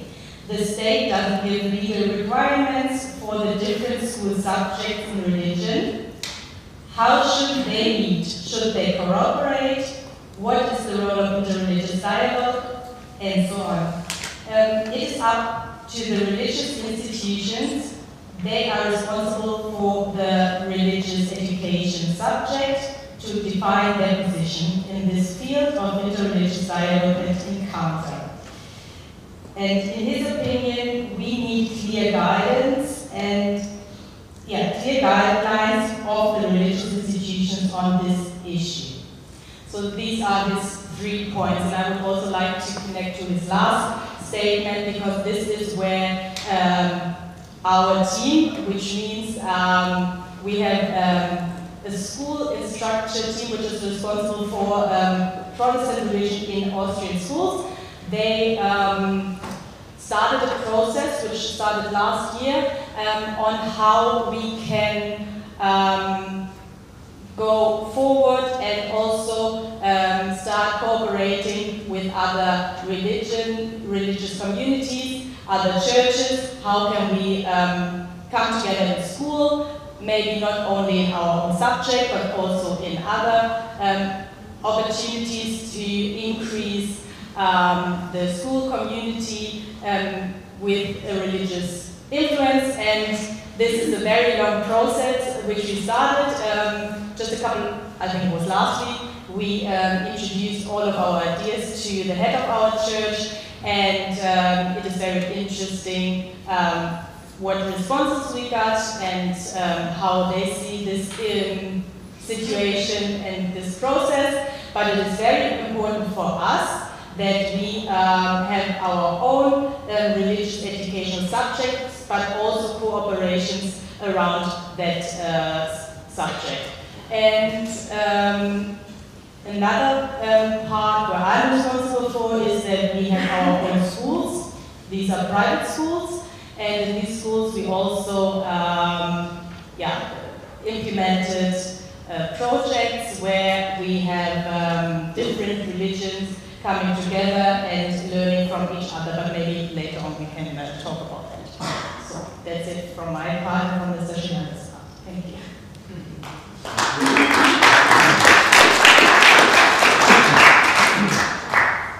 I also want to say thank you for the talks we had so far and also musical contribution. And I want to continue on adding some questions, especially in addition to the sociological approach. We heard about concerning macro, meso, and micro level. We could ask further on, we could continue on asking about what is behind the visible, what is behind the empirical data. And it's like digging into the ground underneath Riesenrad now.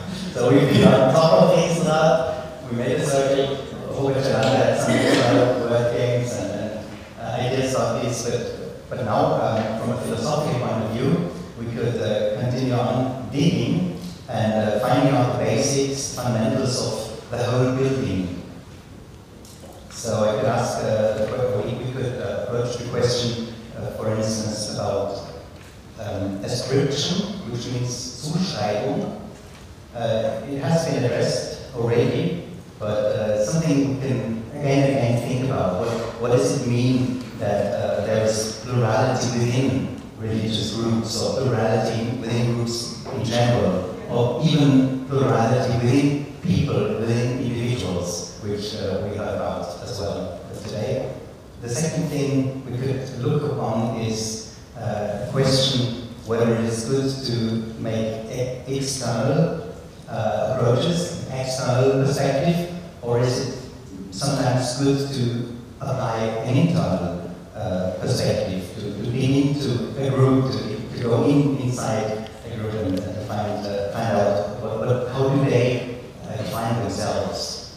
Which leads us to the third question, to what does it mean, religion? What does this concept mean? And there are so many answers, of course, but we heard about empirical approaches, and the interesting question would be, what are the other scientific assumptions as well, the scientific presuppositions which we apply by addressing these questions, by raising these questions. So, plurality, that is what I said already. What advantage could we have by approaching our fellow humans unmediated, direct, unbiased, and unprejudiced, with a certain Socratic ignorance about what is typical for people of this or that group and category? One person meets another person not knowing about their beliefs, about their political or ideological backgrounds and whatever, and maybe we are not even interested in that because we want to approach the person as a person. We want to lay aside walls that might hinder us from approaching to this person directly. So sharing worldviews can be understood as an invitation to open up our hearts for one another, as we heard earlier on, for friendship. So not thinking in categories, not thinking in groups, but thinking in personalities, people we kind of essentially get to know, get into encounter with. In other words, a trendy approach, we could say, is an existential experience, an encounter with something or someone that exceeds our capacity of perception, of empirical perception. So, sharing worldviews doesn't mean to describe our customs, our moral conventions or rituals. We rather should cover, that's an important task, an important aim, to encounter one another on a personal, dialogical level, as we learn from, for instance, from Ferdinand Ebner, Martin Buber, leaving our categories and labels behind, laying aside even our walls of protection. We could share our worldviews by encountering one another on a heart-to-heart basis. We think of philosophy of dialogue, the sphere of between, the Zwischenmenschliche. Asking the question about the essence of my worldview, of my beliefs, and your beliefs, your worldview, we can we could take another approach, an empirical approach, an empirical question, like for instance love, friendship. We can describe the outcome, the output of love, for instance, sociologically, psychologically, biologically, in terms of chemistry and so on. Even though these sciences are important to get the full picture, yet they cannot tell us what love really is, or friendship. They can show us the effect, the outcome of something called love or friendship. So what love is, and also what faith is, what my innermost being is, what I consist of, what my worldview is, can only be found by a personal encounter, as Ebner and Buber teach us. So we can decide whether sharing worldviews means that we encounter one another with our labels, categories, even titles and walls that might distinct us from others, or whether we encounter one another in an I-thou relationship, as the early translation said. We now translate I-you relationship, which means dialogue, mutuality, exchange. So this is something I think we are invited to when we think about sharing worldviews, to see this as an invitation for a heart-to-heart encounter. Yeah, thank you.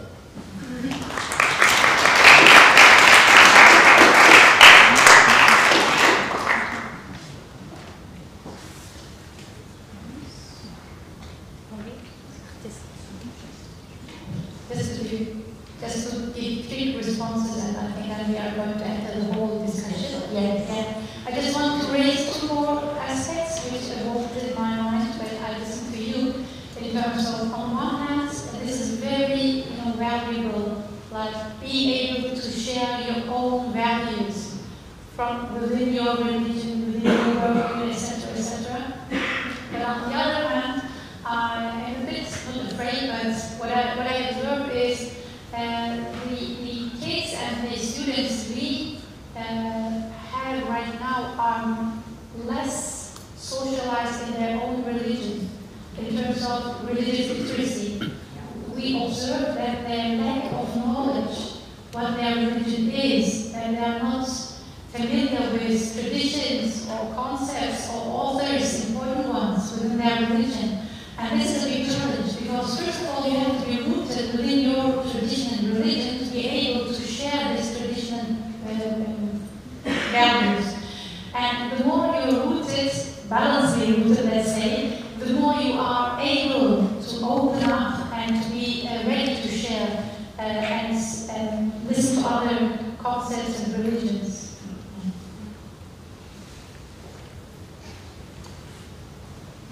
Just a final line, maybe. Yeah, I would just like to add to your statement, because that's what we experience as well. Our teachers give us that information as well, that the students are in the classroom, they are Protestant, but they don't really know what this means. So they, of course, they go to church on Christmas, but that's like what they do, but more than that is usually not there. So they need to build up a basis, and then from there they can continue and grow and interact with others. Because what you said, you just need to know who you are, where you're coming from, and then you are able to talk about it and to interact.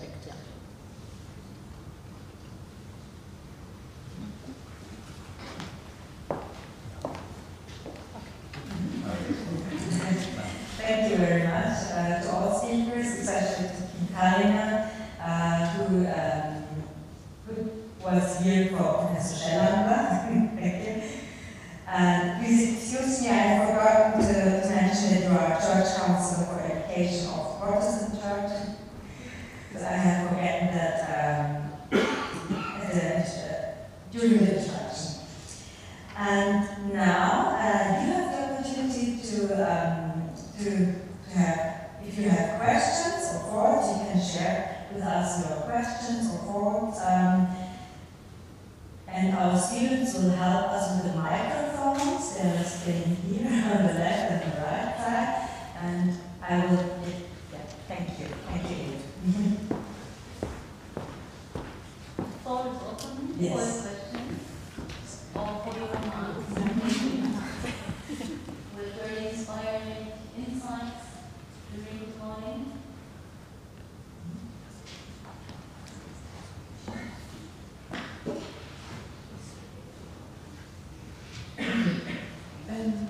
Yes, I think, thank you very much for your comments and your speeches. I would like to add something to the last what you said. I think we have to know that, and I think everybody of us knows that the pupils of today are not very good socialized in religious organizations. And this is why in our project we have a first phase where this is why it is important to have different subjects, so that every pupil or student can belong to one of the subjects. And perhaps it would be, in future, it would be perhaps possible also for students and the students to choose their religious area and their religious subject, so they belong to a subject area and to a certain religious perspective. And this is the first, which is important, I think. So they can be prepared for encounter, and they can be prepared for dialogue. Mm-hmm. And the second is that the topic which they have to learn is not too big. So not to learn what is Islam or what is Judaism, but to learn what is the most important feast of Islam, what is the breaking of fasting, for example, or something like this, or what is the most important feast in my confession and my religion. And they share about this small topic. This is also very important. So they learn each other, and they learn also something about themselves and others. Mm-hmm. And, yes. And also, the third remark is, I think it is important that we do not speak about friendship in schools, because I think it's important to speak friendship between us. But in schools, we have a didactic task, and we can't ask the pupil be a friend of. So this is why we, in our didactic project, we speak about hospitality. In hospitality, you can learn the rituals and the rules of hospitality, people life, and so on. And it's even in a certain time that you have to be a guest or a host. So I think to realize friendship directly, it is good to hospitality. Neutral hospitality. Thank you very much. Other questions, remarks, insights from you?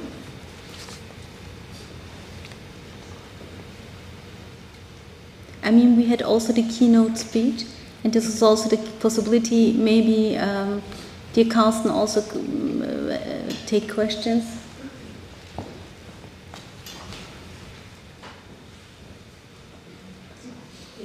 Maybe just a small remark, because we were talking about interreligious learning, but also we have to think about the ethical perspective. So I think it's important for mutual hospitality to also have in mind that we have people who are atheists, who are agnostics, who don't know anything about religion or whatever. But I think this is a really important point to have a look at how can we include an ethical perspective, not as an add-on, because ethics is there too, but as an important perspective which gives us more insight. Just as a complementary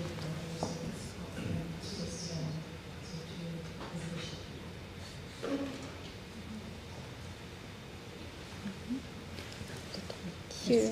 Mm-hmm. Also from, if you have any answers.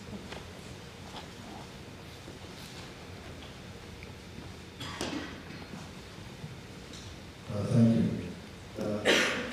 I noted that two of the scholars on the stage spoke almost exclusively about religion, and one spoke about worldviews. Why?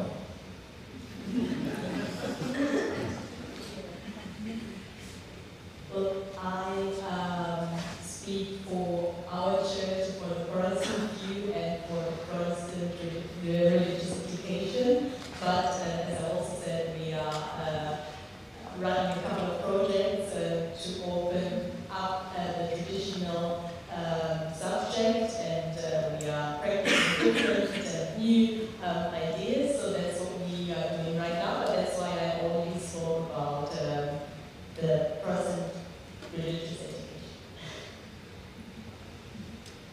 Yeah, exactly. Because of this reason, because I'm the representative of Islam, that's why I'm invited from the steering committee. But on the other hand, just have to comment it, maybe for you it's, this information is new since the introduction of ethics as a mandatory subject in Austria. Interesting, the dynamics of attending religious education or not, because we can withdraw Austria, changed a bit.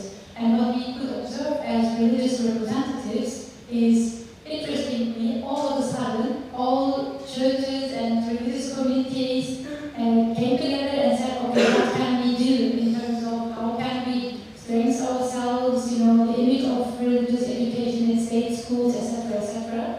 And of course, with having in mind that there are lots of tendencies also amongst our students, for example, Islamic, or I'm sure for the other religions as well, that there are, you know, search for alternative approaches, like more individualized religions, and also a bit of getting distance to my own tradition. We have these kind of tendencies with our own religions, because, you know, they use together with all the global trends, with the networks, etc., they make up their own minds without relying on teachings or resources we had, for example. So how they are socialized in their religion is different, and that's why we also take it into considerations in terms of, you know, making up new projects, etc. But of course, the main target group are the, you know, the adherents of the religions in the first. That's why I released this from this point of view. But maybe your colleague.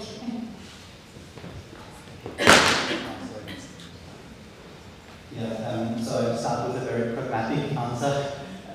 It was, on one hand, we had to give a response to Carsten Lehmann's keynote, and on the other hand, the whole conference is called Sharing Worldviews. So I had both tasks in my mind, and I thought it's opportunity to bring these things together, to raise big questions, radical questions, going into the ground, digging, searching for meaning of these big things. And another approach, if I don't want to answer pragmatically, I could answer from the thing itself. It is indeed interesting and challenging to talk about religion nowadays in Austria, because we have, as we heard already, ethical classes, ethics in schools in Austria, in all over Austria. It's now mandatory subject if you don't choose religious education. But the interesting thing is that within the curriculum there is a lot of religion. So the ethical curriculum has a certain idea, a certain concept of religion, but it's not always reflected. So I challenge secular ethical teaching about their idea, their concept of religion, because they apply the word religion, they use it, they teach it, but they don't necessarily study it. They don't have a lot of religious knowledge when they begin to teach secular ethics in Austria, which is, of course, a very general statement, and of course we can find different differences to that as well. So what I did is I found two students that made a research about, an empirical research about ethical curriculums in Austria, and I took it with me. It came out as a book. It's about, and you can, there's one copy outside a bookshop. It's called über Religion Medienunterricht. So teaching about religion in ethics classes. And these students of mine, two young ladies, they make empirical research, and they try to find out what are the ideas, what are the presuppositions, what religion should be like in secular ethical classes. And I published the book as an editor, and I made some statements. I asked the question, what is religion, and what could it be within a secular ethical classroom? So this is something that really is very much on my heart as well, this subject. So this is the other approach to this question.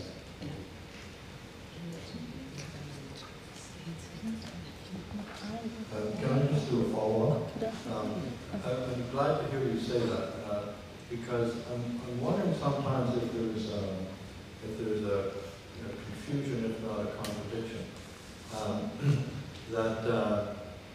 And is a philosophy and ethics class secular? Is it neutral? Well, this is the question. It is called neutral. This is the target or the idea. But often it is anti this, anti-that. So, and this is what I challenge my students as well, because when I teach in very secular classes, I ask the question, what concept of religion do we have? And most of the time they would say none, because it's not interesting, it's not a philosophical question. And then I say, but you need to teach it in class, and you will teach it, and you will have an opinion, whether you study it now or not. So I raised the question within secular classes. And in addition, the religion classes, religious education, do you not also say that your religious tradition has a lot of philosophers and philosophers who do ethics? Islam is a clear example within the Christian tradition as well. So that's where my confusion often is in terms of the category use and the way that the education is divided.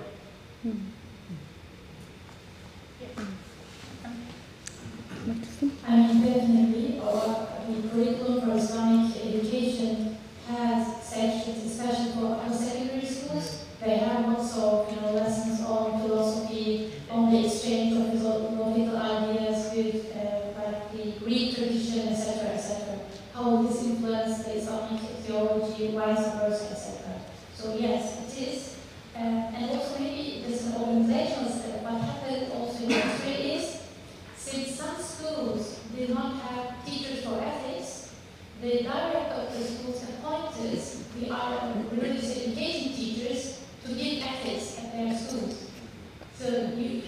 example, you know, at one school I am a teacher for Islamic education, and if my director gives me the opportunity, I can also teach ethics.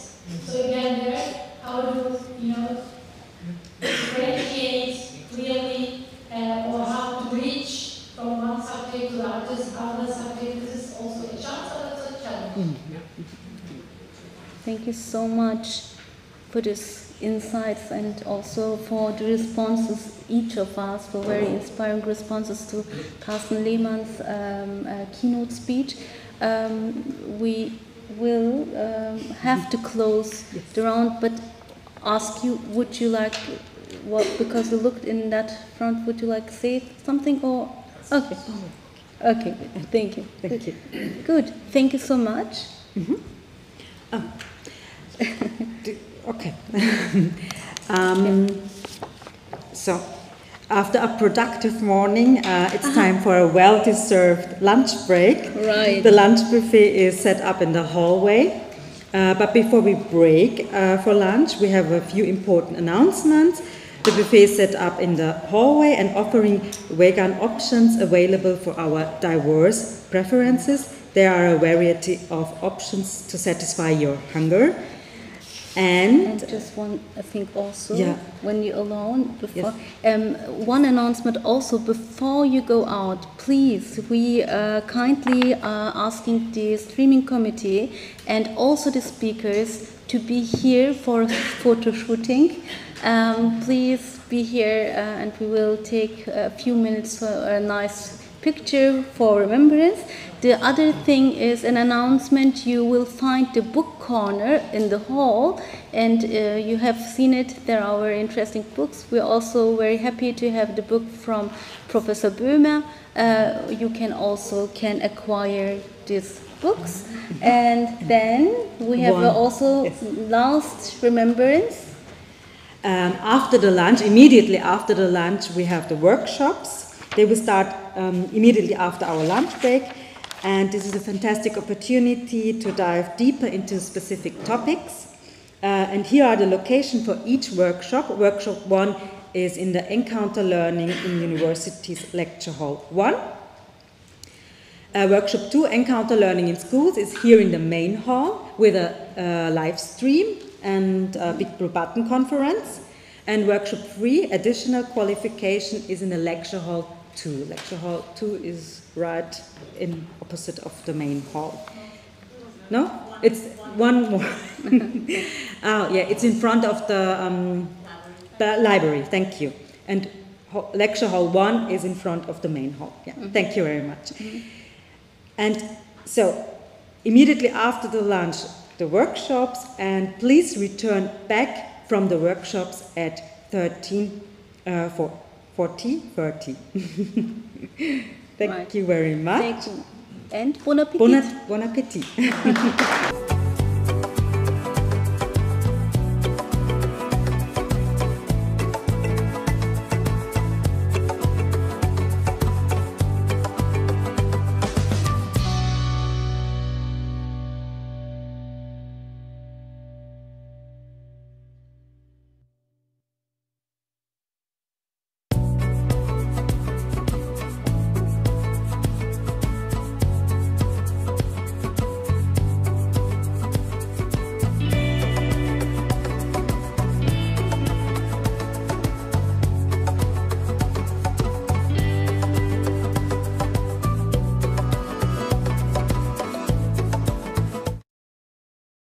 We kindly remind you that we want to begin. We see there is a lot of discussions and interesting conversations.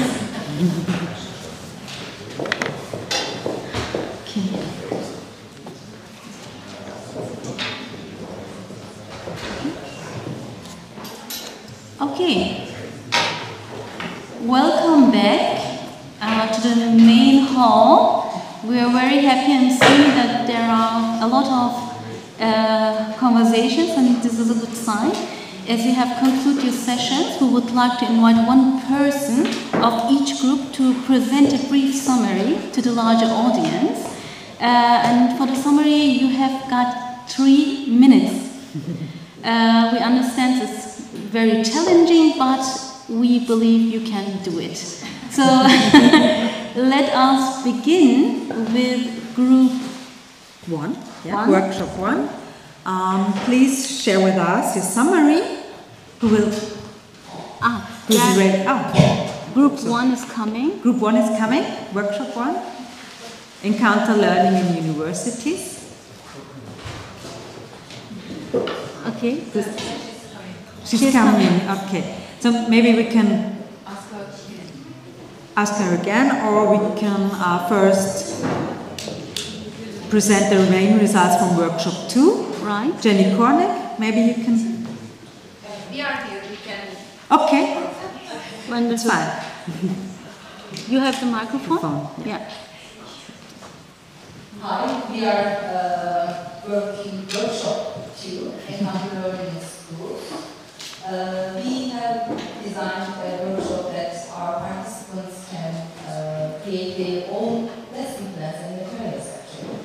And I think that we are very happy with the results. Jenny will share some of the ideas that our participants actually. Yeah.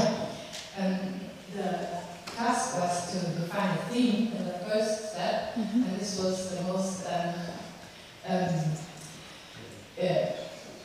the task that people talked about the most.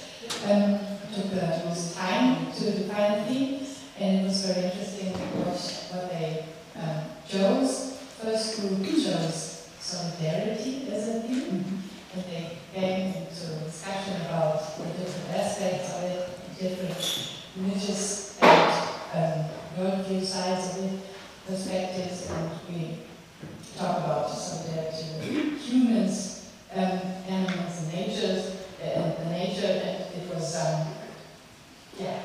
also possible to think of first materials in school. For example, what kind of pictures you show to start a discussion with, and so on. The other groups also had some first ideas of how to implement their topics in school. The second group took the topic of fasting, which is a very actual topic now.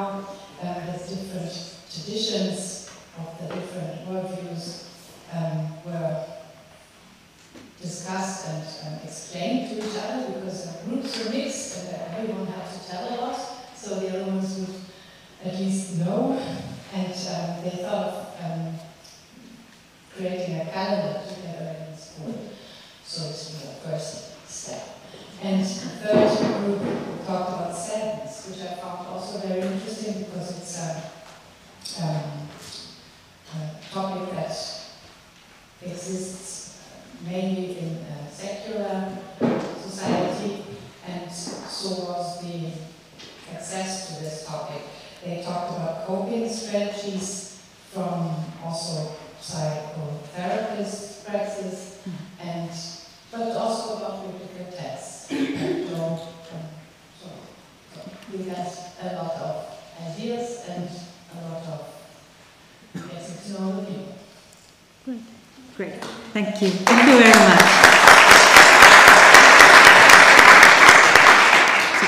Is workshop 1 maybe ready? Okay.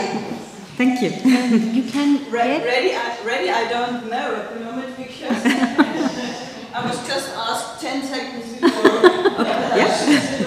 Summary. Very often these are the best inputs in 10 seconds, believe me. So it's nice. Yeah. So it was really good group, not of students, but of teachers and of management of the universities.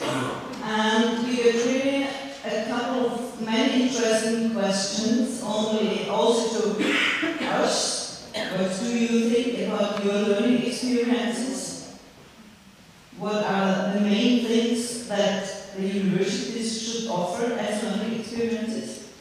And I think, we really shared good personal experiences. We were discussing about the differences in the different, not really countries, but also in the different environments we have at our universities, at our different kinds of universities. And I think the last picture really shows this really good. I don't know if everybody of you can see the picture. And if you look at the first time of the picture, then maybe you've seen the brown cat, and you have to look twice. Behind the brown cat there is a black cat. And they're really sitting together, enjoying, sitting at the car.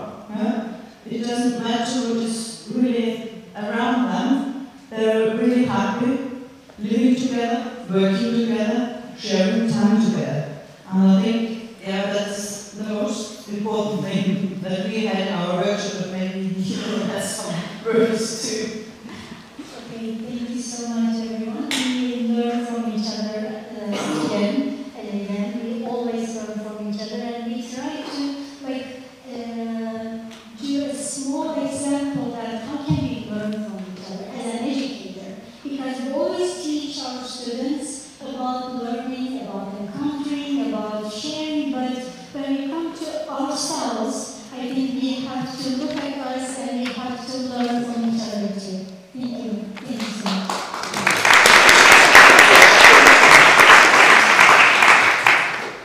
Thank you very much. And now workshop 3, additional qualification. Frau Böhme. The slide? Yes.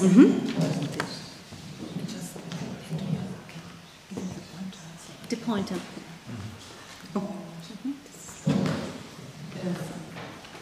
Yes, I just want to present you our additional qualification, which is a further education program that emerged as a result of our Erasmus project sharing worldviews.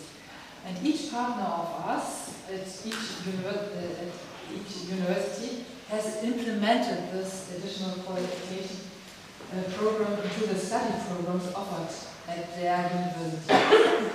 At the KPH Wien, the additional qualification is offered as a modular study program, and registration for the coming summer semester at the KPH is possible. So you are invited to do it as teacher or as student.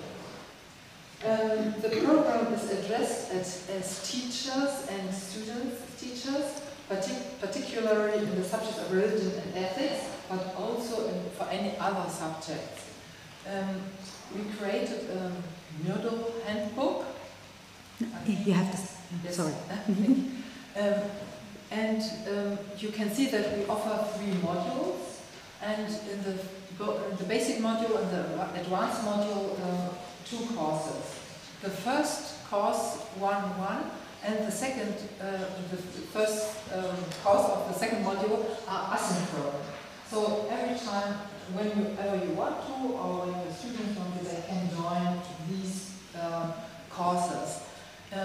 We are very proud and happy to have over 7 different nations, or lectures from over 7 nations and over 6 different confessions and subject areas in the lecture series, in the first course.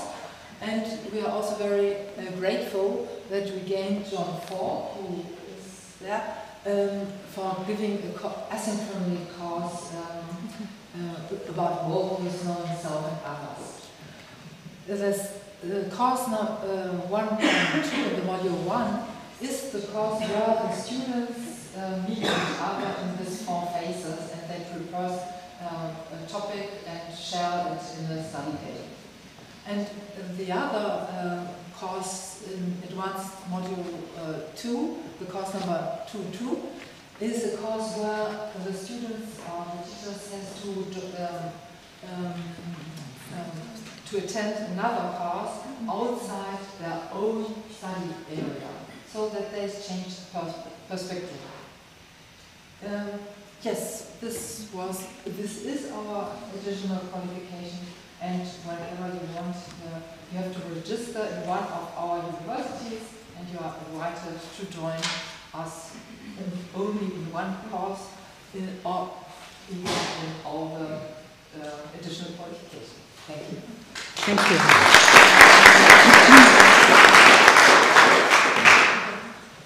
Thank you, all of you, for this very valuable input. It was very interesting to hear it, and a big thank goes to everyone who lead the workshops and also prepared the workshops. Applause for these people who worked and made these workshops.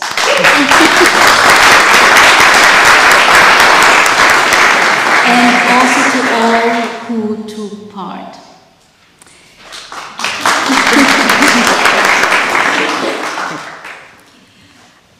So now get ready for some beautiful music. Our interfaith music group is here to play, and it's like a feast for the soul. Let's give them a warm welcome. Avi Blumenfeld, Richard Pirold, and Gernot Gallup-Stampfer again. And they will sing a song from Eric Clapton, Change the World.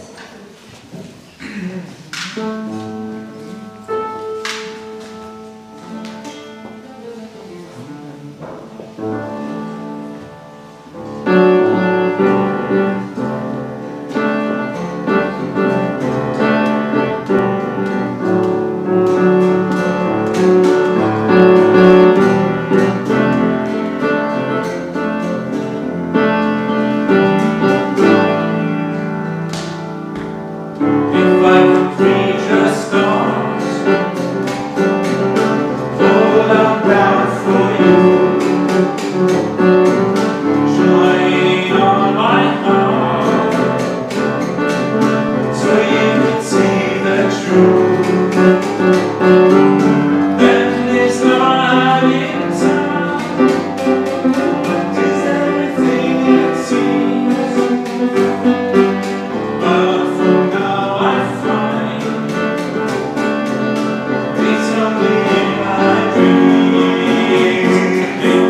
treat. It was delicious. And dear participants, now we are switching. We are switching from a theoretical part to a practical part. Actually, we will address schools and discuss how the idea of learning in encounter for common values can be implemented in schools. And for this discussion panel, we have very exciting speakers lined up. Let's get ready for an engaging conversation. Please join us welcoming our panelists. I will begin with Carla Amina Bagajati. Allow me to introduce her as she getting on stage. We will kindly invite you on stage, dear Carla Amina Bagajati. She studied comparative literature, English and history, later also Arabic, and completed a degree of drama theater at the Vienna Conservatory. She is co-founder of the Initiative of Muslim Austrians in 1999 and the platform Christians and Muslims in 2006. She is one of the first women on the committees of the Islamic Religious Authority in Austria. She is also a member of Supreme Council from 2002 and 2018. Since 2014, she is Superintendent for Islamic Religious Education, and since April 2018, head of the IGGU School Board. Welcome on stage and welcome to the conversation.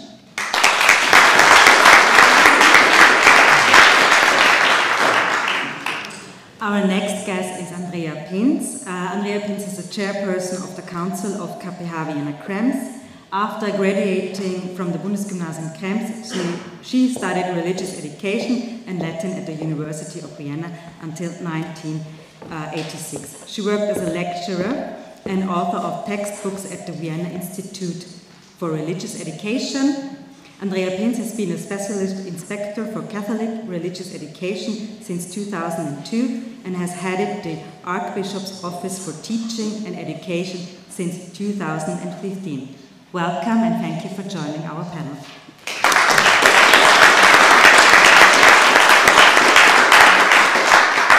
Our next guest, it is my pleasure to introduce him. It is Professor Armin Wunderli. He is Professor of Religious Education at the KPH. He is head of Free Church School Office.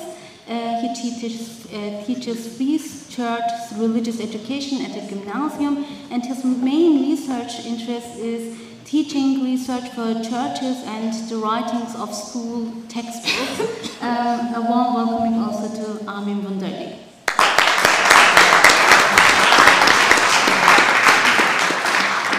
And our last participant, you know him, is Arvid Blumenfeld. He's the head of the Department of Jewish Religion at KPH Wien Krems and also director for Shoah Awareness and Education Claims Konferenz Tel Aviv. Arvid Blumenfeld was born in Munich as the son of two Shoah survivors. After studying in Munich and Vienna, he taught and researched at the Joseph Carlebach Institute for Jewish Teachings at Bar-Ilan University. Arvid Blumenfeld is a board member of the Historical Commission, Conference on Jewish Material Claims Against Germany in Tel Aviv, Vienna, and Berlin. Welcome, Arvid, and please come to stage.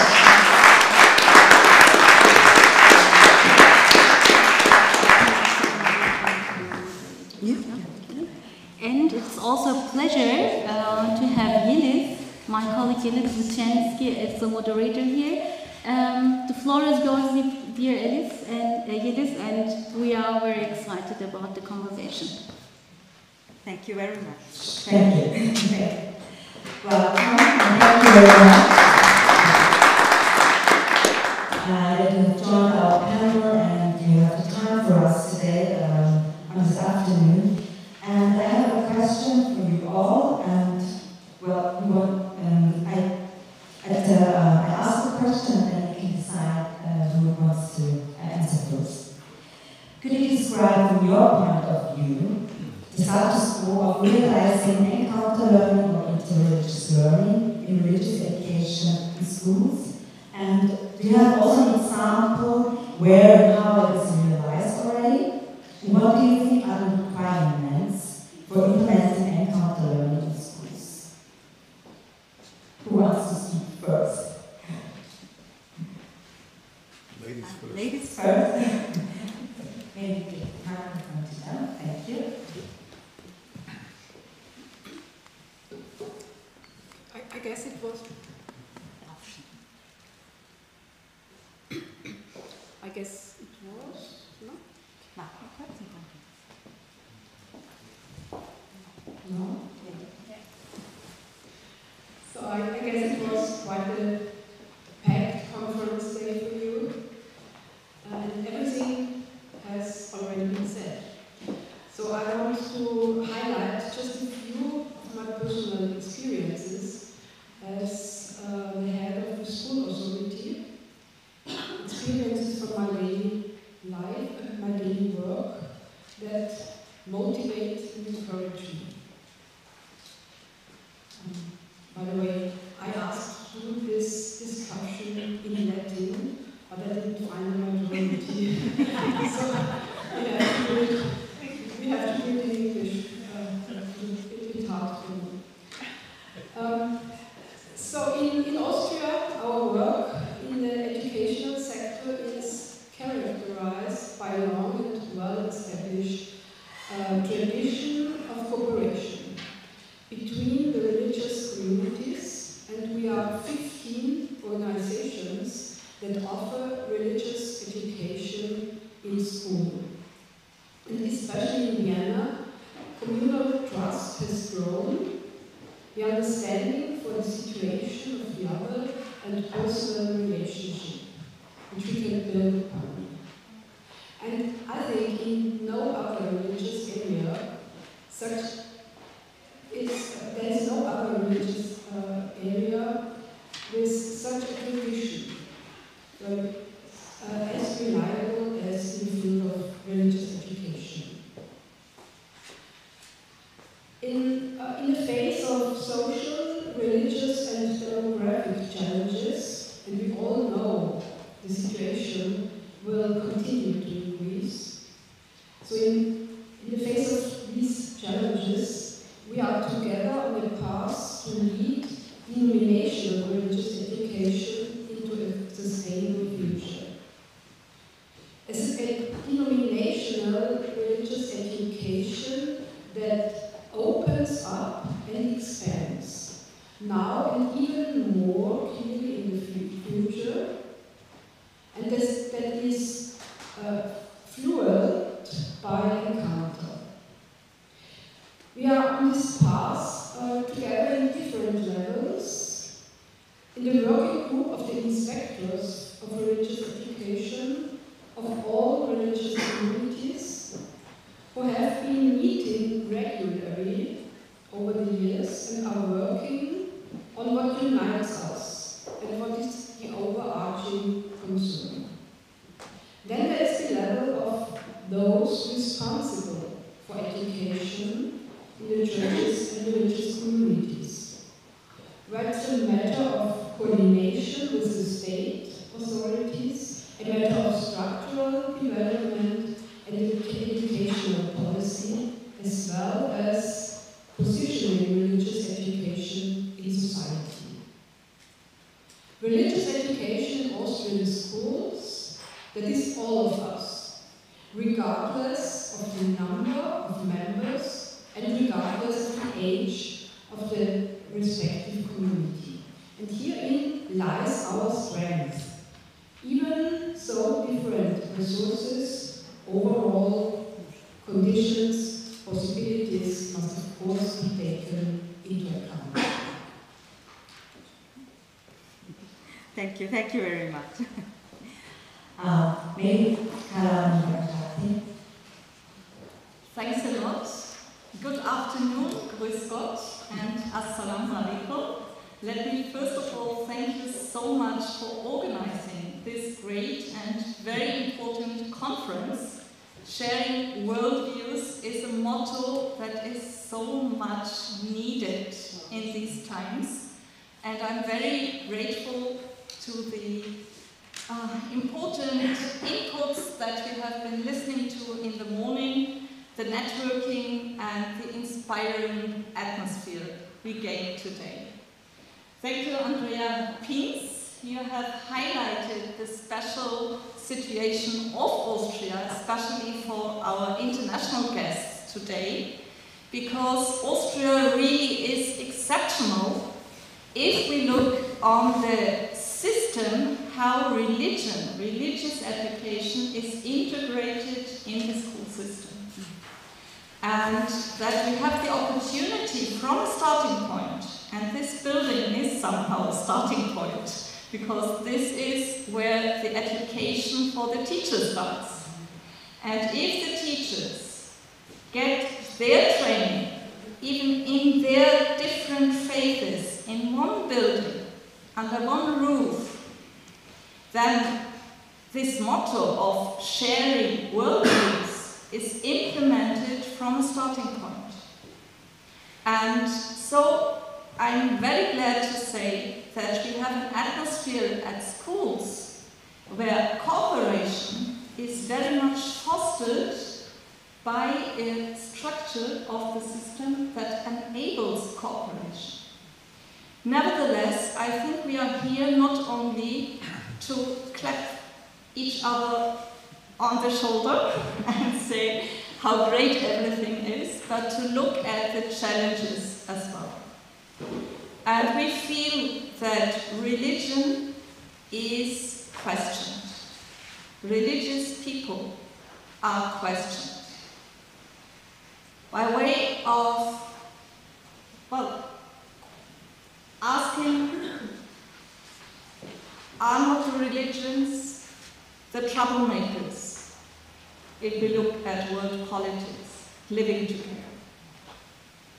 And it's up to us to give a strong message, not only by words, but by action. And action is the cooperation at schools, the cooperation we share when we plan together how to do it in a good way. To show that religion is just as well a starting point for solutions, for coming together, for shared values. And so it is important that we have this cooperation, that we have programs, and I'm happy that many teachers feel this and implement it in their way of teaching. And I liked very much the way you asked your first question, by using the word realization, realize, because it has somehow a double meaning. It's not only about what happens at schools, but how we look at it, how we reflect what does encounter learning mean. And I think it's important to see it doesn't just happen when you plan it, when you have an organized way of coming together in the classroom, by sharing a school lesson together, be it Islamic, Christian, be it in another setting. But it happens in organized programs at schools. For example, we have at the beginning of school a festival where all children try to prepare themselves for the upcoming school year. And this is organized together. Or we have the moments where teachers of religion are asked to join in programs when a special topic is chosen and a project week is organized at the schools. And religions take part in this. But it happens as well when it's not expected at all. And you asked to give a personal experience. I'd like to give a small glimpse, remembering one of the most inspiring moments in my teaching period. And it was a funny situation somehow. Beginning of the school year, the rooms still were not so very well organized where to go and find the pupils. So my Catholic colleague and me found ourselves together in one classroom because it hadn't been organized that well. And the pupils of our two groups were there as well.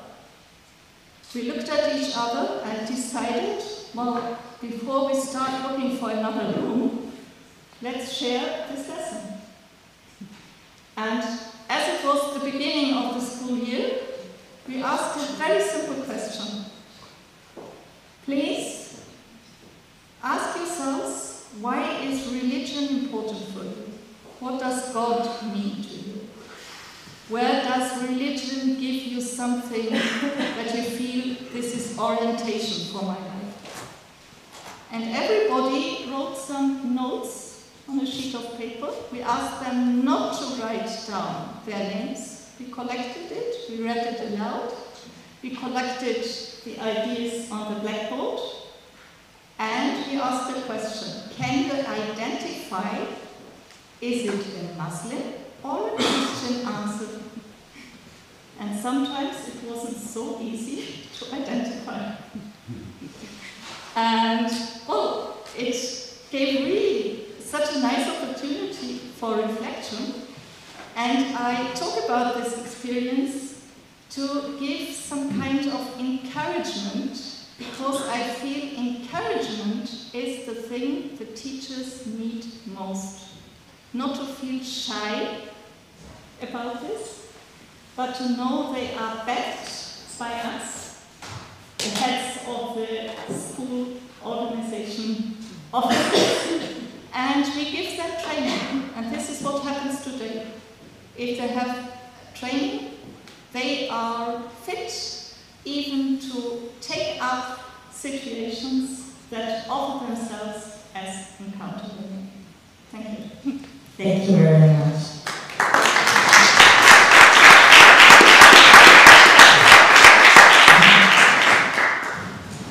Armin, what is your point of view from the free churches of Austria? Please.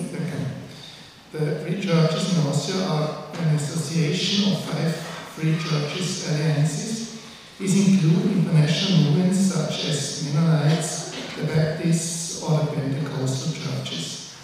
Worldwide, these movements have several hundred million followers. In Austria, there are about 17,000 members, including children. For free churches, it is important that members have made a decision to be a follower of Jesus Christ, as well as being baptized. Only those who have decided to believe in Jesus Christ and apply for membership can become members. As a result, most members are involved in church activities and regularly attend services on Sundays. Until recently, free churches in Austria were a minority that was discriminated. For example, in a Toleranzpatent of 1781, the Herrnhuter, a free church movement at that time, was explicitly excluded, although the founder, Graf Nikolaus von Zinzendorf, had Austrian roots. About 40 years ago, a pastor of a free church wanted to place an advertisement for an event in a local newspaper, of course for a fee. However, the head of the newspaper told him that they do not accept advertisement from a sect. The Baptists made their first application for recognition as a religious community over 100 years ago. The relevant authorities put it aside. It was not until 2013, 10 years ago, that the free churches in Austria were recognized as a religious society, although they have existed in Austria for over 100 years. Now, we enjoy the same rights as the other churches. For many members, however, the memory of how they were labeled as a sect and treated accordingly is still alive. This is annoying, but it also means that you can withdraw and not have to justify your existence before other religious communities. What happens when many churches no longer exclude the free churches, but invite them to help to shape them if they actively support the recognition process and the development of religious education?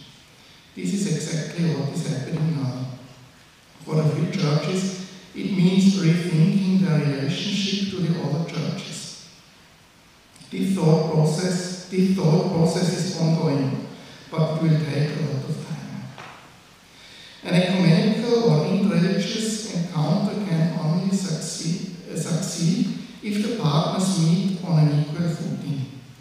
Austria has created a legal framework for this.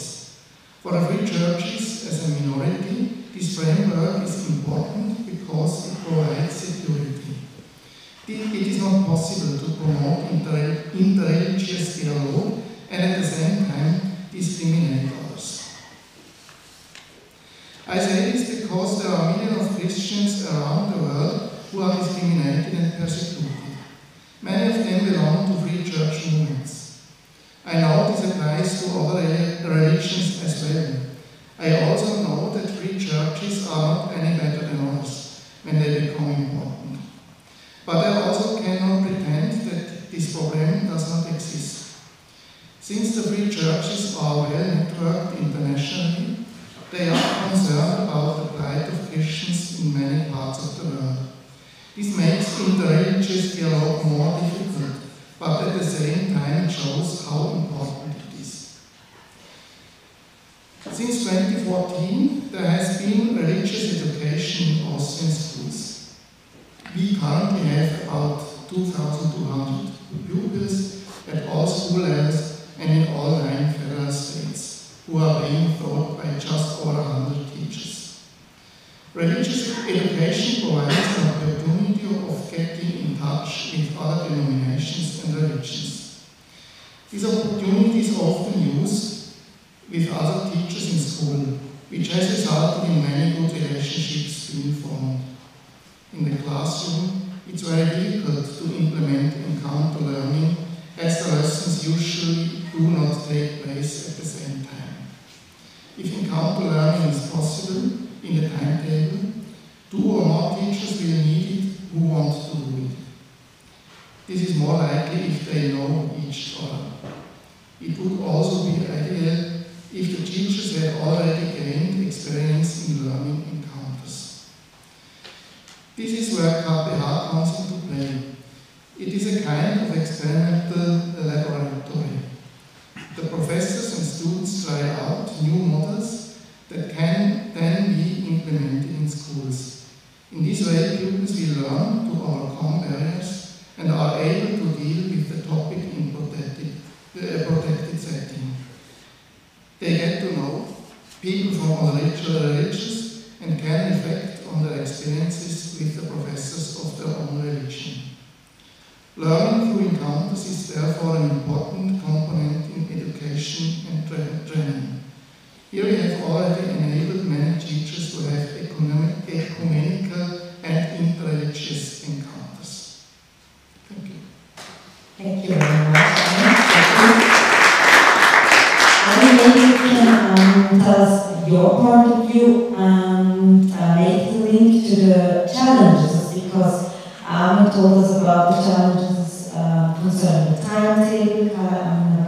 He said also one of the requirements are structure and cooperation, and maybe you can make the link to the challenges as well of encounter learning, or implementing encounter learning to religious sectors. So thank you very much, and thank you for having me too. I think the conference is quite mind-boggling, and putting up the right questions, how to live together in a world with sharing worldviews, who sometimes also might be au contraire to the worldview of one's own, but still we have to accept to acknowledge that we have to walk together. And now referring to the Jewish community in Austria, where let's speak of, and here we go, we as Jews won't see it categorically as Jewish faith, as we see the Jewish people, as we say, and the world say, as also religion, nation, culture, and ethnic group, based on a tribal, family history, which we share with other Jewish people in the whole world. Which, yes, on the one hand, in the non-Jewish schools, the Jewish kids are part of the school population within the yearly grade marks you see within religion, you might see Jewish or Israelite religion, but this only exists in the framework of the last 200 years. For around hardly roughly 600 years, Jews saw themselves not as a religion, which would be in Hebrew dat, but they saw themselves as Am Yisrael, the people of Israel, the nation of Israel, a community in exile, or later on in the diaspora. So this is one of the challenges to understand where Jews see themselves, as you might have non-religious Jews, but who are still practicing rituals within the daily, yearly framework of home or the community, but not speaking of God, but not speaking of religious dimensions. That's one thing.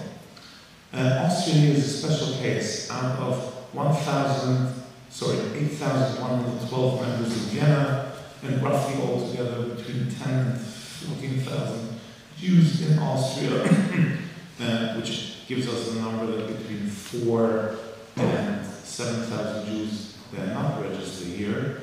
And over 74% of the Jewish children go into Jewish schools. Now, Jewish schools are inclusive for Jews, but exclusive for non-Jews. So where do you have the encounter learning? And within construction of Jewish identity, even within the more liberal elements, which you have mostly in the United States, where you have so-called Jewish community schools, the emphasis is put on having the more the better exclusively Jewish schools. And the possibility for encounter learning lies within the non-school informal framework, which in the Jewish community is basically done in the youth movements or within those Jewish pupils who are not in the Jewish schools, but which are clearly the minority. Speaking also of Vienna, of those 8,112 Jews, out of them 25 to 30% can be counted to the quite Orthodox or even so-called ultra-Orthodox segment of the Jewish community. So within, especially the ultra-Orthodox segment of the community, there isn't much of encounter learning because they choose to live a quite insular life. So here you have a challenge. But, as I spoke of the informal programs, 24 years ago, sitting next to a Swiss and quoting a very famous German-Swiss advertising, who has invented it? It was invented by Switzerland, by Professor Alfred Oppenheimer from Basel, who was leading the Institute for Jewish Studies from Basel University. And I had the privilege of being invited there to be in the leading founding team. And we developed a program called Likrat, which means in Hebrew, approaching someone, which is taking Jewish kids of all the spectrum, from non-affiliated, reform, non-religious, atheist to Orthodox, or even slightly ultra-Orthodox color of identity, and selling to them in the Harvard approach as a peer-to-peer project to non-Jewish schools. This project has been adopted in Austria in 2015. In Germany, they tried it twice. Now they're running under the name Meet a Jew. The concept goes that you go into non-Jewish school classes and you talk about your Judaism. The kids get a certain training, but they shouldn't repeat Wikipedia encyclopedia knowledge. They should simply demonstrate who you are, which means, okay, so Jews are obliged to go into the synagogue. I never touch it. I go once a year only. No, I go every day. Each one out of his perspective, which is quite interesting as a dialogue and an encounter worldviews, because in exchange, they also hear from the non-Jewish peers. And I have to admit that since the 7th of October, there was a world before and there's a world after. Within the Jewish kids, we see those who go into Jewish schools and also those who don't go into Jewish schools. There is a certain level of uncertainness, of fear, of being afraid. Jewish children in non-Jewish schools suddenly, mostly are not religious. They don't wear the Jewish signs that they had to start with on a chain or out of the youth movement. especially the socialist Zionist youth movement, Shomer HaTzair. Half of the members don't go to Jewish schools. They're afraid of wearing their symbols, which shows a certain atmosphere. That is one. And the other kids who go to Jewish schools are afraid to go with Jewish signs on the street. Depicting here a story of my son, who's playing in the Jewish soccer club, where there are also 3 Muslim members, one is Palestinian, Christians, and mostly Jews. He's 10-year-old. So he asked me one day, Puppy, could you come to training and put on a cap? He loves caps. And I said, yeah, you know, I don't like so much caps. I said, no, you have to go like me also. I love caps. Maybe you can take, he's a fan of Ferrari, maybe you can take my most loved one Ferrari cap. And I can assure you, it's not about the cap. It's because you weren't afraid. So that's a certain environment we have now here, and where we have to overcome it. Because also the soccer place is an encounter of meeting kids, talking, and I see it when they change dresses. A lot of times, oh, you're Jewish, soccer club, please explain what's Jewish, which is nice, because you're simply taught. But in this environment, it's a little bit hard. We think we can overcome those challenges. Another challenge here by the kids who go to non-Jewish schools is a lack of empathy, which we hear a lot. And it has been expressed, especially in Germany, but also in Austria, by a lot of artists like Igor Levit, Doro Rabinovich, and others who are missing this. And of course, the kids also come to us. Another phenomenon, which we also see, where anti-Semitism is rising, also anti-Muslim feeling are rising. And suddenly they see bridges to their Muslim peers on the one hand, where they say, okay, we are discriminated, they are discriminated, let's look also for similarities, how we can share things, even we might not agree on certain points, but why this happens from the wider society by being othered from outside, which is also quite important, I think.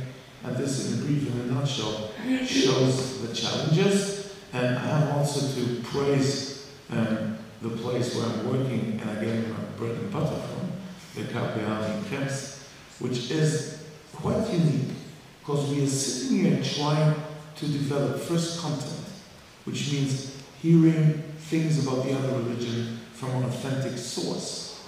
So the teacher, even if he goes to the Jewish schools and he's getting some lessons about, not say Judaism, let's say about Islam, about Christian religion, he's getting it from an authentic source. It's not somebody who's telling you something about it, but it's somebody who's telling you about his own experience and about beliefs. And these are programs which we also develop now in a group with our colleagues together and our Elevate colleagues together, which speaks about how to transmit the other faith and counter learning as part of understanding of the variety of the world. Thank you very much, Ali. I want you to add something to the challenges of implementing encounter learning in religious education. And maybe you can also answer the question, what is your vision for the future of encounter learning? And then I would give the microphone to all of you and for a short answer concerning the vision of the future of encounter learning, please. Thank you. So talking about challenges, let me focus on 3 relevant to-dos.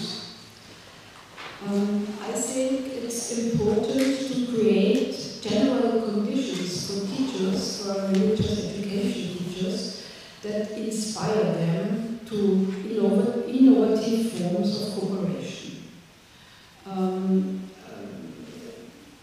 The KPH in Krems, the school of authorities, we have to provide materials, we have to provide teaching sequences, religious educational support for encounter learning. In Vienna we have more than 100 schools practicing different forms of a religious encounter. In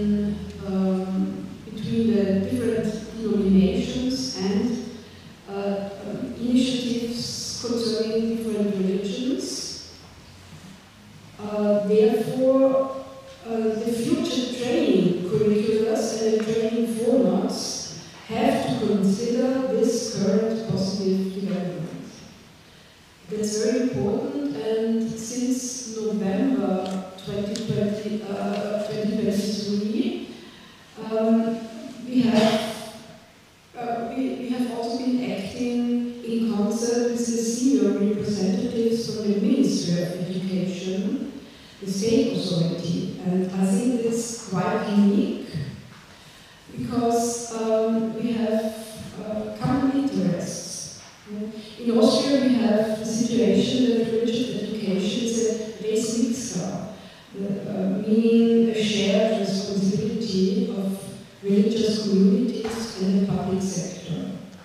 And the state authorities do recognize that denominational religious education, which is open to others in cooperation and exists in a variety of formats, can be socially relevant, life-giving, and personality defining. So let's keep going. Yeah? Let's work on the critical points and expand the factors of success. What gets more and more important to me is I think we have possibly different images of religious education that characterize us. The different denominations, the different religions, we have different images. And we need an honest reflection of our different images and intentions in order to strengthen our firm and open cooperation. Maybe about my vision later. Thank you very much. Carla, please. What is your vision for the future and how to learn? Well, I see that we need to work on the training programs. I think we agree that teachers are fit, and we need to work on to make it possible in the structure of schools. Sometimes teachers feel the need, are willing to cooperate, but the timetable is not helpful. And it seems silly, but this is a reality. And so I'm very glad that good colleagues always find ways of cooperation.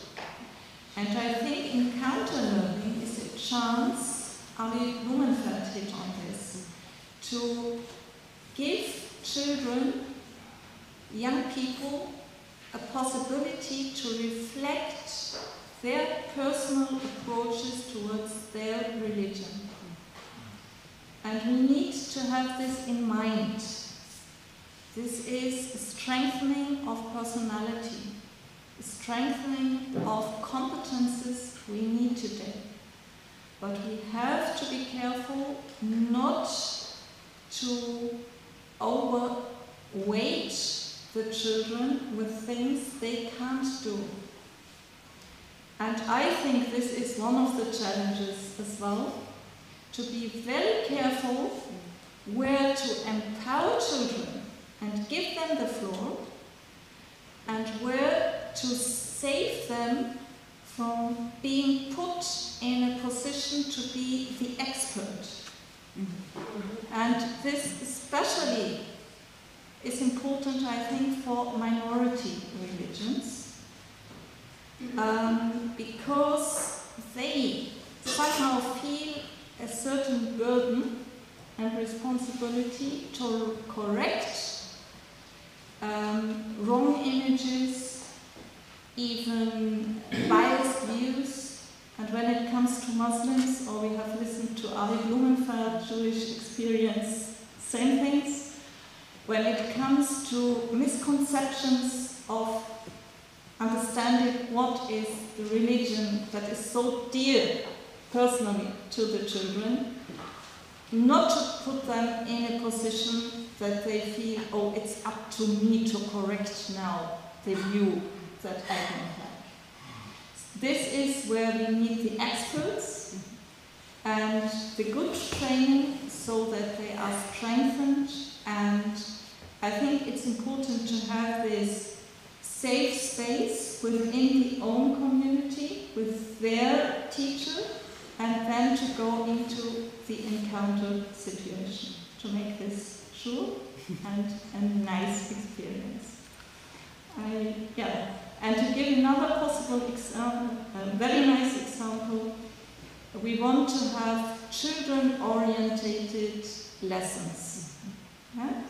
This is very important. Not to force on them a topic that is not relevant in their lives.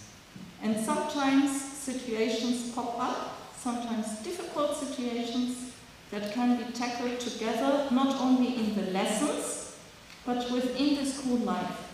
And to give you an example, as we have many Turkish colleagues today, after the earthquake, many schools didn't have it in their mind that they should do something, that there are teachers with Turkish background, perhaps with family tragedies at home, that there are so many pupils with Turkish background who have very hard times, and it were the teachers for religion who joined in the conference room and said, let's do something, and organize something in the school breaks to raise money to do something, and who really help the children. It's not only a dialogue of words, sometimes it's a dialogue of act. Thank you. Thank you very much. Do you want to add something to the vision for the future of encounter learning? A short answer, please, because the timetable is the biggest challenge. Yes, and perhaps insecurity of teachers, so we need training here in the KPH, and possible reservations of the parents. It needs enough time. Thank you.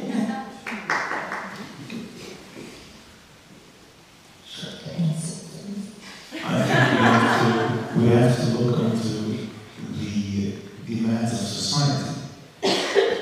If in Austria we have 10% Muslims, if in France we have 15% Muslims, so of course there have to be an authentic teaching about 10, 15, 12, 8% of your own population. Which means this is a chance. Having an institute, for example, at the KPH in Krems, of Islamic studies, you want to teach something about Islam. Well, let's not take Mr.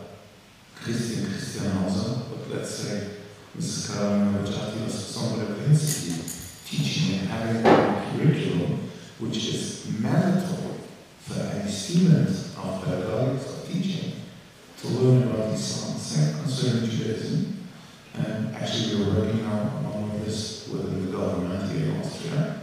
If you want to pre-care anti-Semitism, racism, and stuff like it, so you have to understand that Judaism is one of the family roots of a Christian, even though laicist, but still a Christian society like Austria is. So learn about Judaism, learn about also, of course, your history of the Shoah, relations of Jews to Israel, and more and more. These are chances which actually have been done. We give other KPH regularly in so-called fortbildung for teachers in the whole of Austria, but it is implemented within the study of being a teacher. So a lot of things are done in a preventive form of teaching, and not as it begun today, after the disease or the madness already started. If we do it before, we won't see the challenges of the society, because encounter learning is creating understanding the other, not othering him, but respecting him in the difference which he chooses to be and which he is natural. Thank you. That was short. Yes, it was really short. Thank you very much. Thank you for your contribution, thank you for your time and for your answers and all the insights. I think we can discuss later after the conference on all the issues, and thank you very much for your participation and for your time.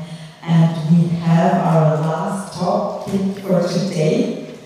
You can go back on your seats if you want to. Thank you. One more applause,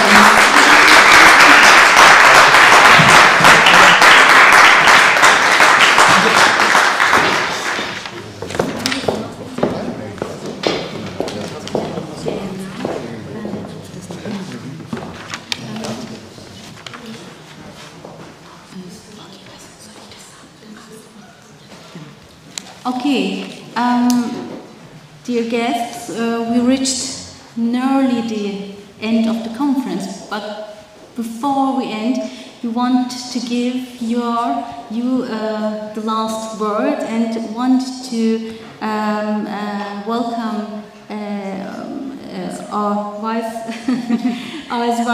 Rector Jennifer Jakob on stage. Maybe a few words to Jennifer Jakob.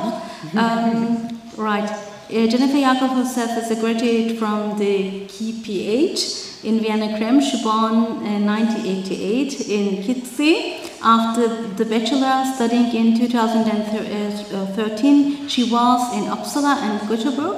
Since 2020, she has been working at the KPH Vienna Krems and was previously the coordinator for the training of Protestant religious education teachers. Since 2023, she is Vice Rector for Research and Internationalization of the KPH Vienna Krems, and please welcome Jennifer Jakob on stage for the last words.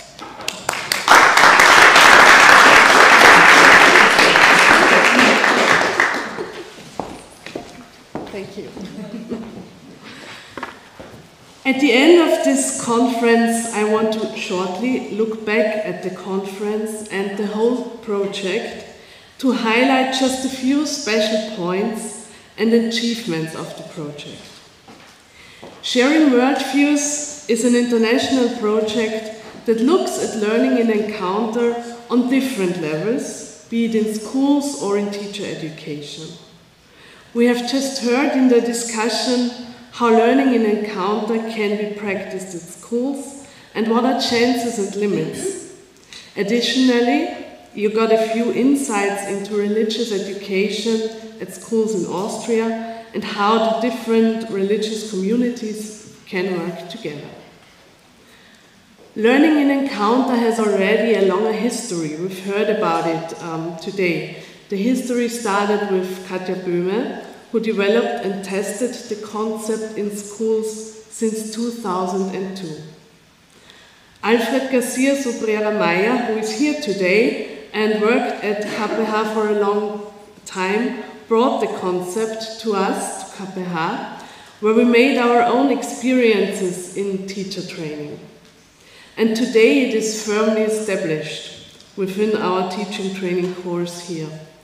All of our students have to go through a seminar where they practice learning in encounter.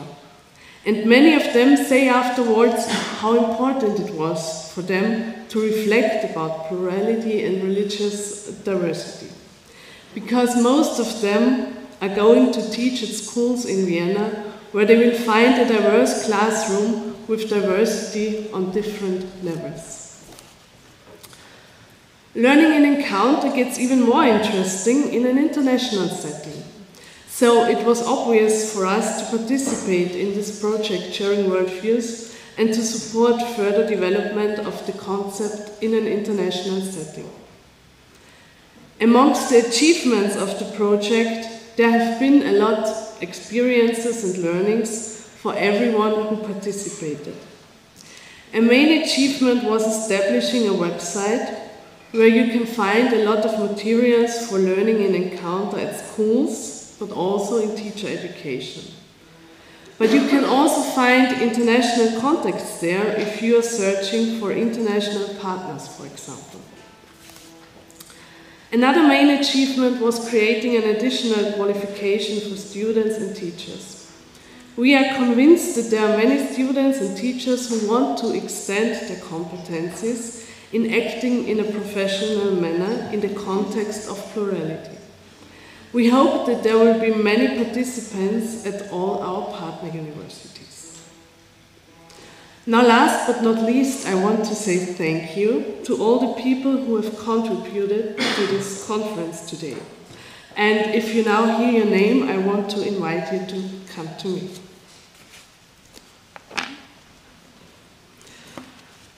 First of all, I want to say thank you to the members of the steering committee who explained and presented the project to us, Katja Böhme, Muala Selçuk and Vasiliki Mitropoulou.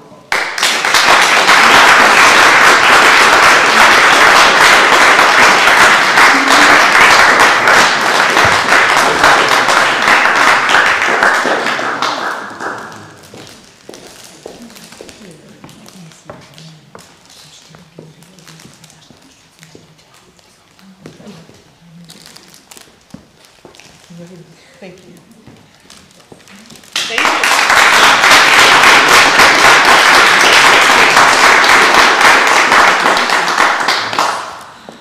Then our keynote speaker, Carsten Lehmann, thanks for your time and consideration.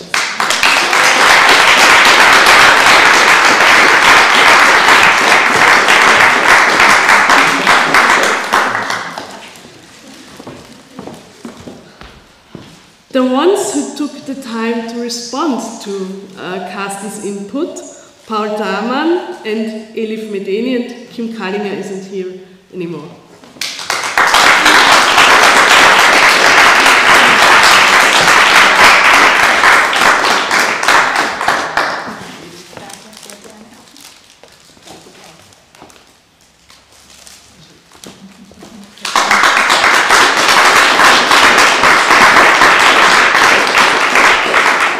Then we have our musicians who gave this special extra to our conference, Richard Pirold, Avi Blumenfeld and Galip Stanko.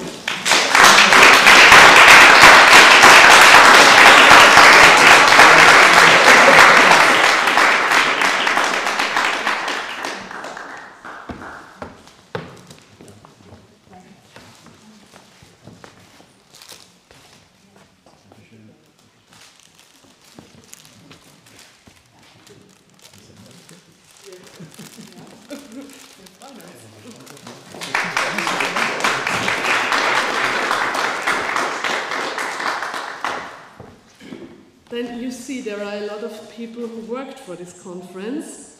The day would not have worked without our great moderation by Jelis Lucensky and Canan Bayram.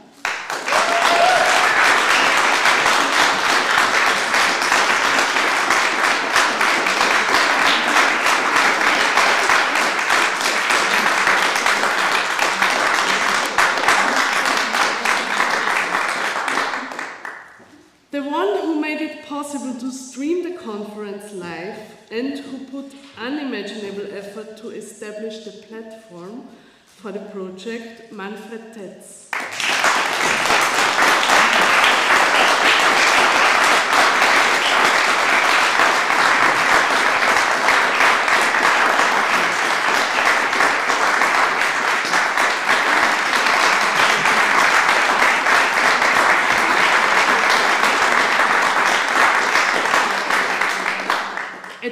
At this point, I want to point out that there are 34 participants watching the live stream, and they are from Germany, from Austria, from the Netherlands, from South Africa, also from Great Britain or Finland.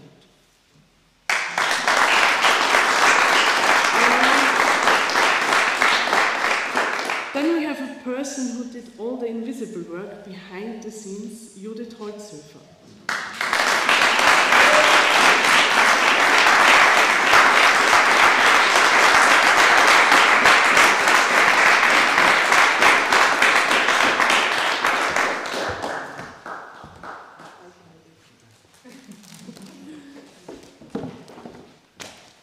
Then the students who supported the project team around the conference, Julia Vilgus and Nadine Kribalik.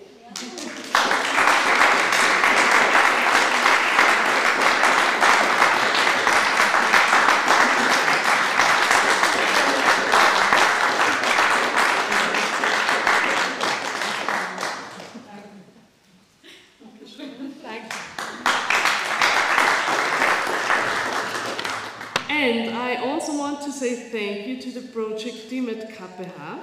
Amongst them are Elif Medeni and Manfred Tetz, you've already seen them. And there's also Fatima Chavez as part of the project team. She's giving you rides to those who need to the airport. Okay, she's not here anymore.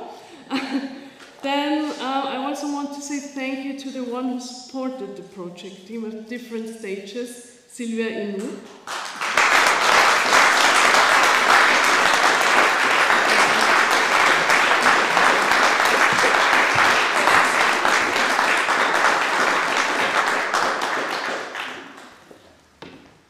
And the last person I want to say thank you to is the leader of our local project team at KPH, who put a lot of effort into this project and is also a member of the steering committee, Edda Strutzenberger-Reiter.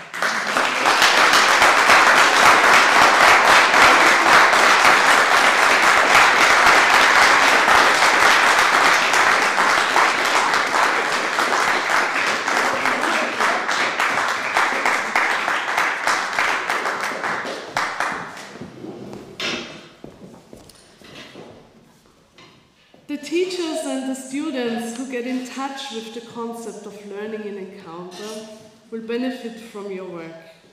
And I am sure everyone who was here today had an inspiring day and can take valuable inspirations into their own teaching. Thank you.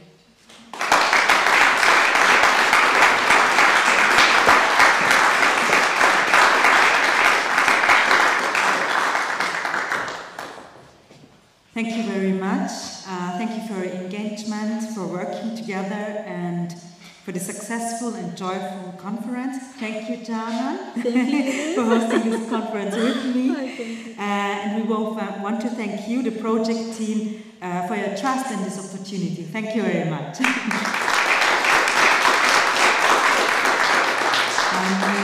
One additional information, the info point will close at 4 p.m. today. If you need to get out of the building, then Judith, our helping hand, will help you to get out of the building. Thank you, Judith. Judith, sitting in behind. From the park, from the parking area, yes, thank you. So, for the last time today, get ready for some beautiful music, enjoy the music, have a nice evening, and goodbye, and in Vienna we say bye-bye. Thank you.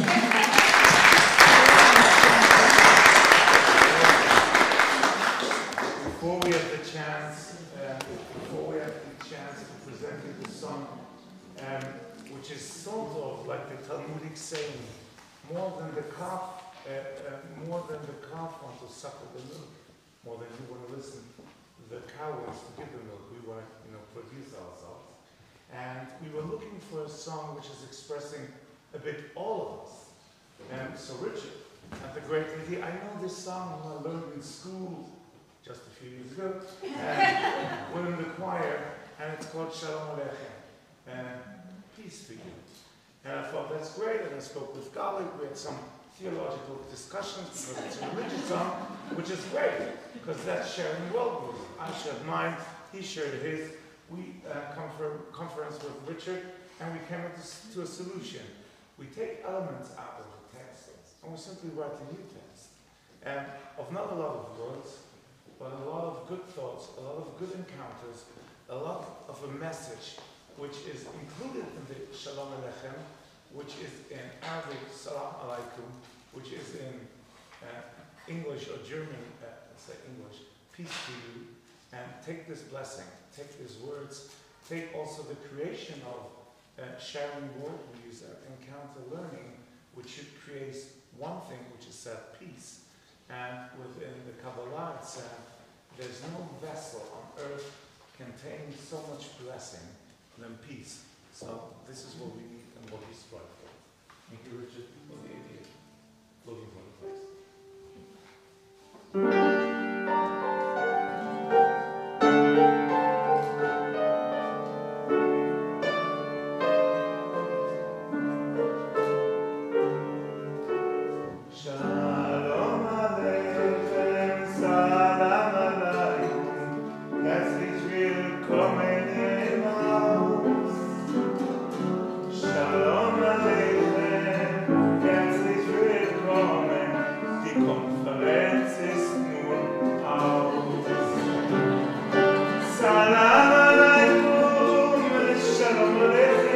Thank you.